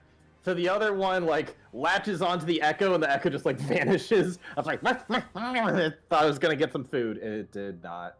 We'll just leave the Echo over with you right now. It's very disappointed. Darling. I am too. But this other guy, he latches on to the Yak, and he just bites in, and he's just staying there. His feet are dangling. They're not even on the ground anymore. He's just latched in, like, right into the gut of this Yak, and it's just, like, tearing away flesh. And he's latched on tight. These others, how far can they go? 1, 2, 3, 6. They can't quite make it to the Yak without dashing, so they will use their mode to dash, but they will not actually attack this round. Okay, so that's all of them, and now it's soldiers who are, yeah, I guess they're just going in a full frontal on like protecting their own at this point. They're like, all right, fuck these guys, they're not really helping us. Hey, Audra's so got a they charge reason in. for being there still. We just killed half of them. Well, y'all did. I was driving. Yeah, but we were anyways, doing they're a going to drive-by yakking. They're gonna pull out their tridents instead and start hitting away with their tridents. Okay, they're just way better at the tridents than they are at the thing. Like it's just everything's above a 15 that time. Yeah, and they're just stabbing away at them. There's all these. The one that latched in is killed immediately. There's still 2 remaining. There's still this guy. This guy here is going to reach out with his pole arm, trying to attack one of. Oh, he rolled a 19. Okay. We'll just make sure we're on the damage. Okay, yeah, he takes out this one as well. So yeah, with their tridents, they're pretty strong. They got some good attacks, and they take them out. Audra, you're next. There's still a couple of these guys, and then you're also kind of surrounded by soldiers right now. You're right next to one of their yaks, and your party is getting away from you. What do you do? Well, she has a reason for continuing to fight these at the moment. Okay. As far like in terms of our eventual return trip. So she's gonna step forward to this one and attack it. And I forgot that my weapon is actually +1 right now. Okay. Well, it hasn't mattered so far, but yeah. But I forward, totally forgot. So she's gonna go up to strike this one. That'll hit. That'll hit. Yep. And do damage to it. Max damage. You kill it instantly. Heck yeah. And I step forward to the other one. If I'm 8, can I get that far? I think so. Where was I? It's right rough terrain. You were kind of in rough terrain, but okay. yeah. So, 1, 2. Kind of sloshing through. Okay, so I can kind of only get to here. I was gonna try to knock over the other one, but that's fine. I guess I'm on that square for now. Anwar, Kamira, Hunter, do any of you do anything, or do you just hightail it out there and be like, all right, Audra, we'll see you? No, I'll let Audra, come on, let's go.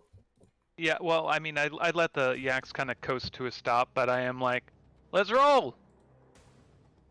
Burning daylight! Is there any actions Let or them do bonus their actions job and deal with it. any of the 3 of you want to do?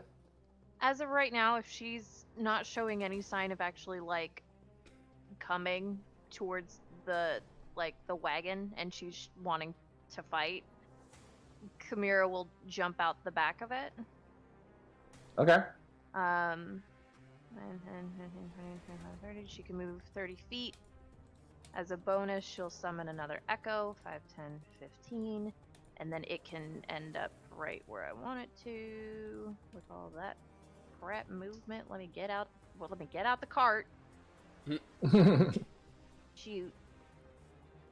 But the echo will show up 15 feet from her and just end up sprinting through the water to attack this last Okay. one. All right, let's see them rolls.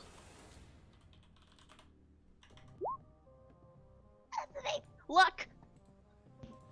You can use your luck point. Yeah, absolutely. Watch it be a natural 1. 23. Oh yeah, you won. Your echo goes out, starts to attack, and it was like, oh, hold up, not quite the right timeline. Shifts over to angle, and then just gets it. Yeah, go ahead and roll damage. 7. Yeah, you cleave right through this, and it's barely hanging on at this point. And it's just got a couple hit points left. Cool. All right. Anything else on your turn? Is that as much as you can do?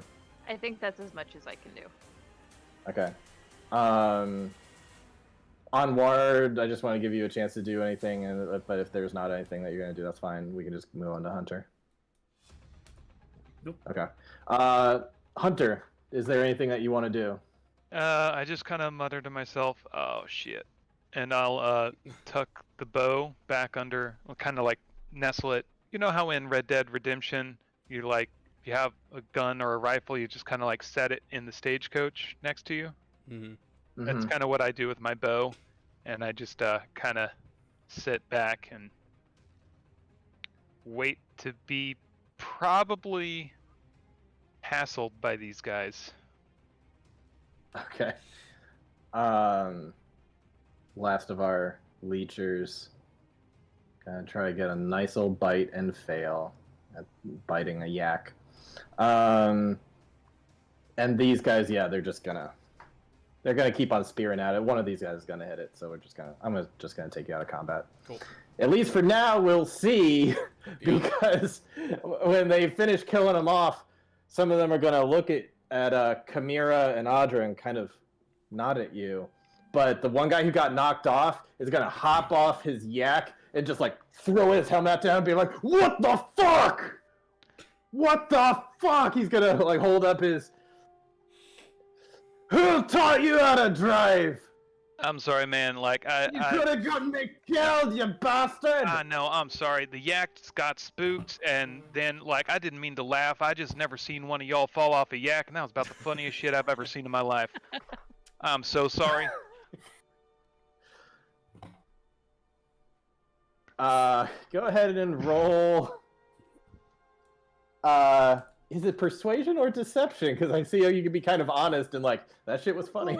It's a little both. I'm kind of word weaving there. If you just want to do a straight charisma check without proficiency, you can do that. I'd rather have the bonus.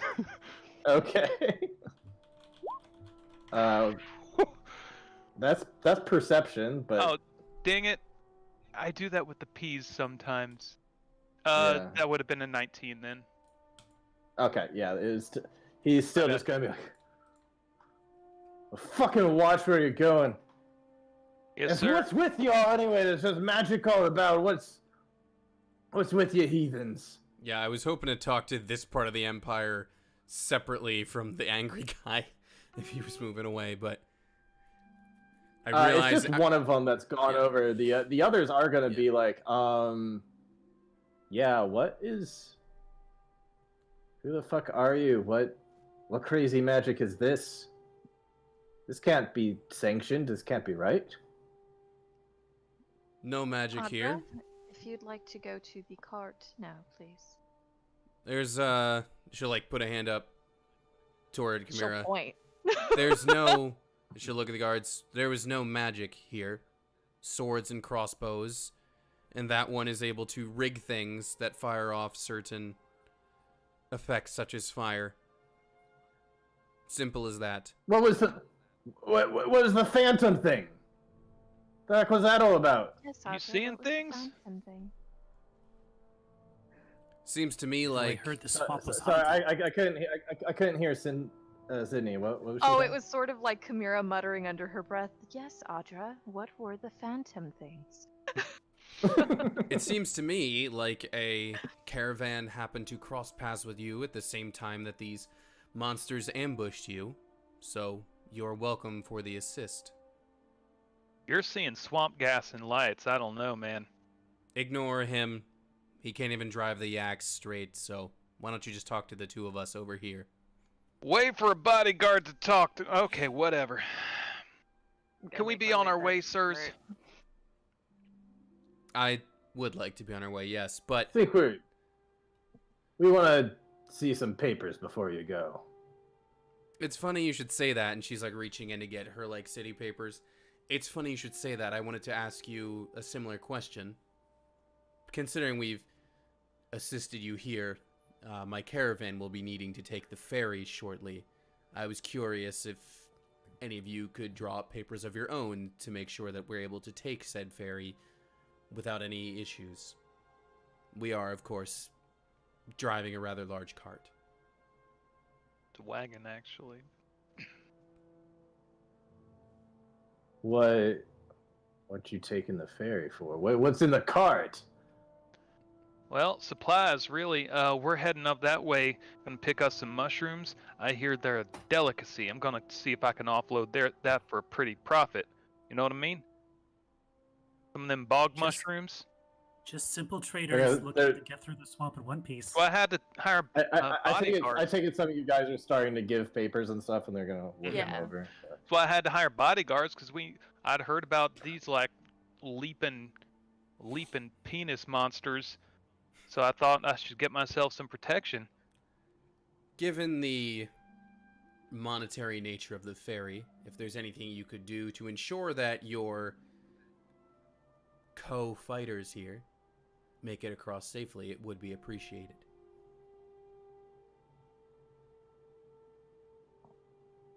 Listen, I'm not gonna hassle you no more, but I'm not doing anything for you either. That's fine. Will you and your men be along this same road in about a week's time or so? Is this your normal route? We don't divulge that kind of information. I You're only asking ask- too many questions. I don't wish to pry. I only asked because we may be returning the same route or upon a different route, and I just want to make sure that there would be no bumps along that road either. We'd hate to have to jump into Nope. another fight with more of these, as my comrade said, leaping penises. There ain't gonna be any more trouble so long as anything you collect out there, you pay the tax when you come back in. Oh, there's a tax on that too? Man, I swear there's a tax on everything.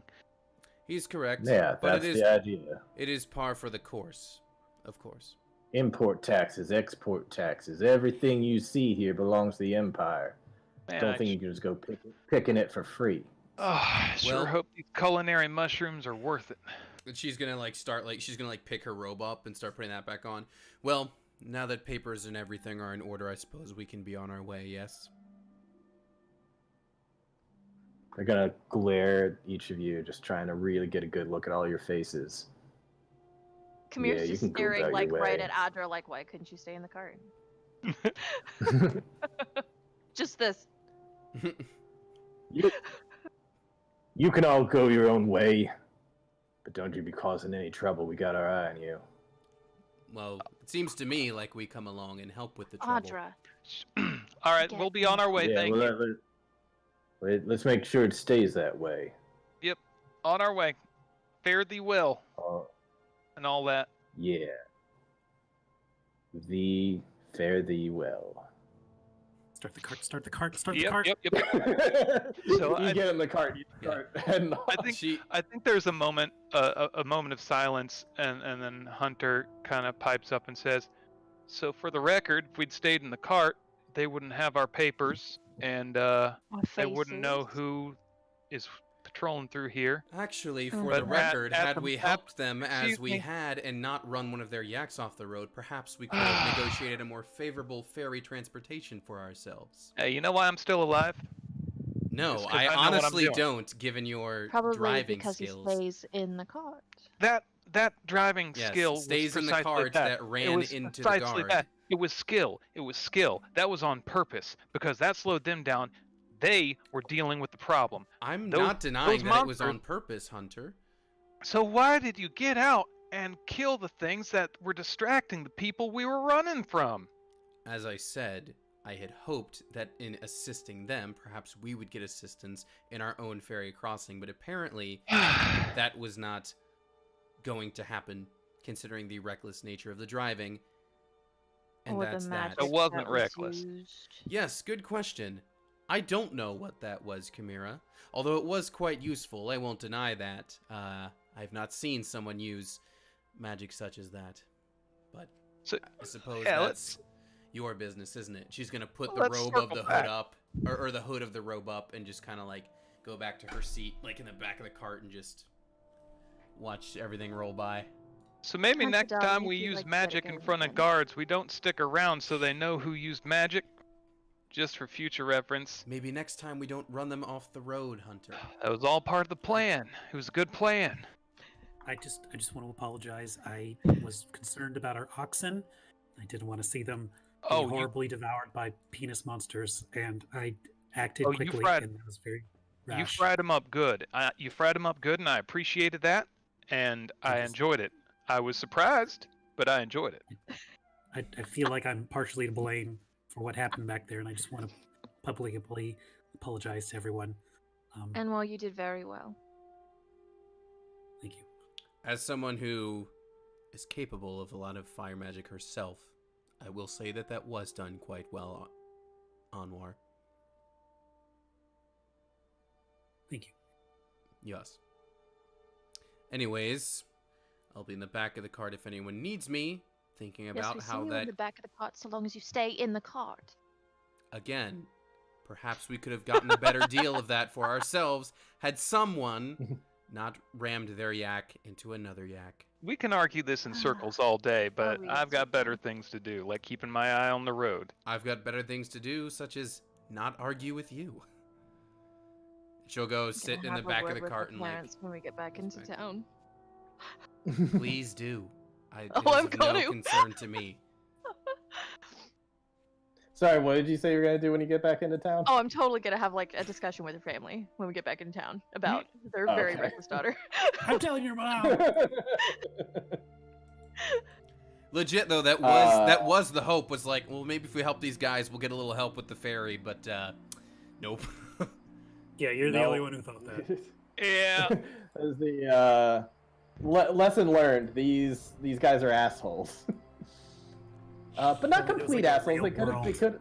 Well, They yeah, could've but been like worse. we still helped them regardless, which is why At she was that like, maybe point, I can though- spin this into that, you know? At that point, though, we were asking for far too much. Well, Far after too much after for two what they've yaks, seen. too furious. Yeah, yes. I mean, in any case, what's done is done. But I would say Yeah. lesson learned is these guys don't seem to give too much. yeah. Speaking of, though, before we close out for the night, you guys make through the rest of your journey until nightfall without any other hitches, really. Things seems like your offerings, for the most part, or your prayers, or whatever they might be, have mostly worked. Other than that one hiccup, things went pretty smoothly today. But the question now is, where do you want to make camp? You have the option of you could potentially hire the protection to be inside of a military base, a very small one, or you could choose to make camp kind of on your own and face whatever dangers may be not within a wall. Where are we presently? I'd say you've made it close to like where this tent is, so within a couple miles of that. How much would it cost to stay in a military base? This is Yeah. Empire owned, I'm assuming. Yeah, this is definitely Empire owned. This is like you would be staying with military personnel. But they do offer this as a service for merchants. Like we would just stay in one of their Hu- hu- encampments. Yeah, Okay. Hunter would probably know about this heading north. There's similar things. Hmm. It's probably just like a gold for their service, I'll pay that. which is like steep compared to like a hotel or an inn, but it's also 1 gold for protection, which is nothing to sneeze at either. I think on the way there, that might be a little worth it. Yeah, would that yeah, let's go for it. May Okay. as well. I'll throw Do that in. we The, are we sure we want to do that since we're already on at least one troop's radar? Well, at this point, that would just be making sure that it tracks, you know? If they hear a story about us going up and then don't hear, they have our papers, they know where we're heading. So, giving them evidence to support our. Just saying they know that we're at least formidable enough to take on a pack of those, and if we were to suddenly wander into a military encampment, it could welcome more questions, more prodding, more harassment, since we're not on any of their... We're probably on watch now, so if we were to walk back into them, it gives them all the more opportunity to detain us. I have no issue I with would- making our own camp, and honestly, I would prefer the quiet of a smaller group under the stars as opposed to a loud military camp. I would say that as you pass them by, the other people were heading in the other direction. However, there's not really any other camps around, so either they were making their way like back towards Stem Garden or somewhere out beyond the swamp, or they're making rounds and might head. Those same guards might head right back into where the camp is that you'd be staying at. You're not sure. It could be either or. Shall we pitch our own I, tent? then? I don't even know. I might have to roll a percentile dice for that. Yeah. I think the risk of us encountering them or word spreading about us here is too risky. I'm not so That's much fair. worried about the risk as I am more comfortable in our own encampment. All right. All right. Chimera, We'll save that gold, I Miss guess. Magic Fighter, any thoughts on where we stay for the evening? No, not particularly. Then it sounds like we're making our own camp. I'll All right, go so ahead and try to camouflage the wagon to make it a little harder to see, and then get it covered so we have some cover. Do we wish do to you have build a any kind of? I was just about to ask. Yeah, Audra was going to ask. Did we wish to have a fire for the evening? Sure. Yes, Very definitely. well. Yeah, Allow me. I'd and- say. Sorry. I'd say especially because you left like after lunch break time, you didn't get like quite as far as that is where that token is for a tent. You're probably a little bit earlier than that, but Okay. still plenty of time to make it make it to the tower by the next day. But yeah, so you kind of find a place where you can kind of be off by yourselves. Yeah, I will. Audra will use continual flame to get a nice campfire going. Okay. All right. I'm just gonna leave you with a little cliffhanger in a second. Who's gonna have the first watch of the night? I could Audra do it. okay, I was gonna say if she makes the fire, she's comfortable with taking it, but maybe making I- the fire means she gets to rest longer. I there's some work I could do. I'm also rather proficient when it comes to seeing in the dark, so that could definitely aid us. I'd be fine with taking the first watch if no one minds. I'll stay up with you. I've got some mash to make, so you know. Very kill well. some time. Wake me up for final watch. In the meantime, the two of you can use this to stay warm, and she'll like just point to the little, gathering of twigs or whatever she made, and just kind of snap a finger and point to it, and it'll ignite. Actually, the description says the effect looks like regular flame, but creates no heat and doesn't use oxygen. Oh, it doesn't Oh. actually make heat. Okay, so it's just for light. Interesting. Well, she'll do it anyway. This will help you see anything coming, I suppose. Wake us up if more of the, she looks at Hunter, leaping penises should appear. And she'll make that show up. I didn't realize that was just for light. I think she likes me. Nope. So Anwar's taking first watch. I think Hunter is going to join. Yeah. Okay. Whichever of you has the higher oh, that's going to be Hunter. Both of you, or Hunter, make a perception at advantage. Ooh. Because I assume Anwar is helping. I am. Dang. 12 total. Okay. Yeah.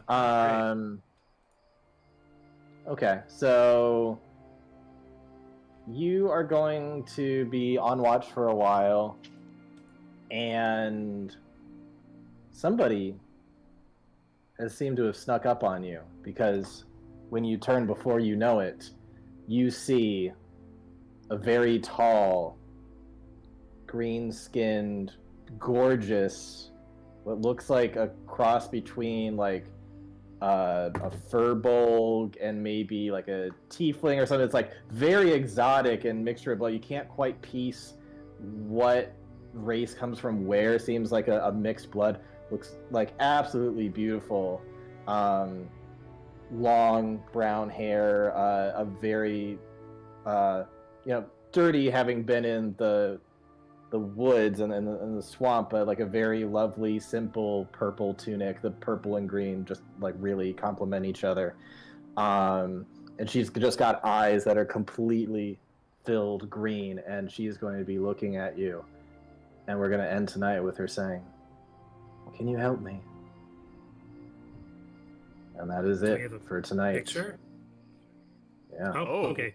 Okay. See, you can't fool me. That's Rory from Gilmore Girls. I've seen. I What? know her. Yeah, it's Rory from Gilmore Girls. Yeah, What? yeah, that's who that is. I do see it. What? Oh yeah. I have no idea what Gilmore, or I know what Gilmore Girls. I've never seen an episode, so I have Nor no have I, but I Okay. at least know what the characters look like, and I do see it. I do see Kinda. it. Well, in any case, that's it. That's chapter 1 of the Yeah. new campaign. Alrighty. Wonderful. Yay.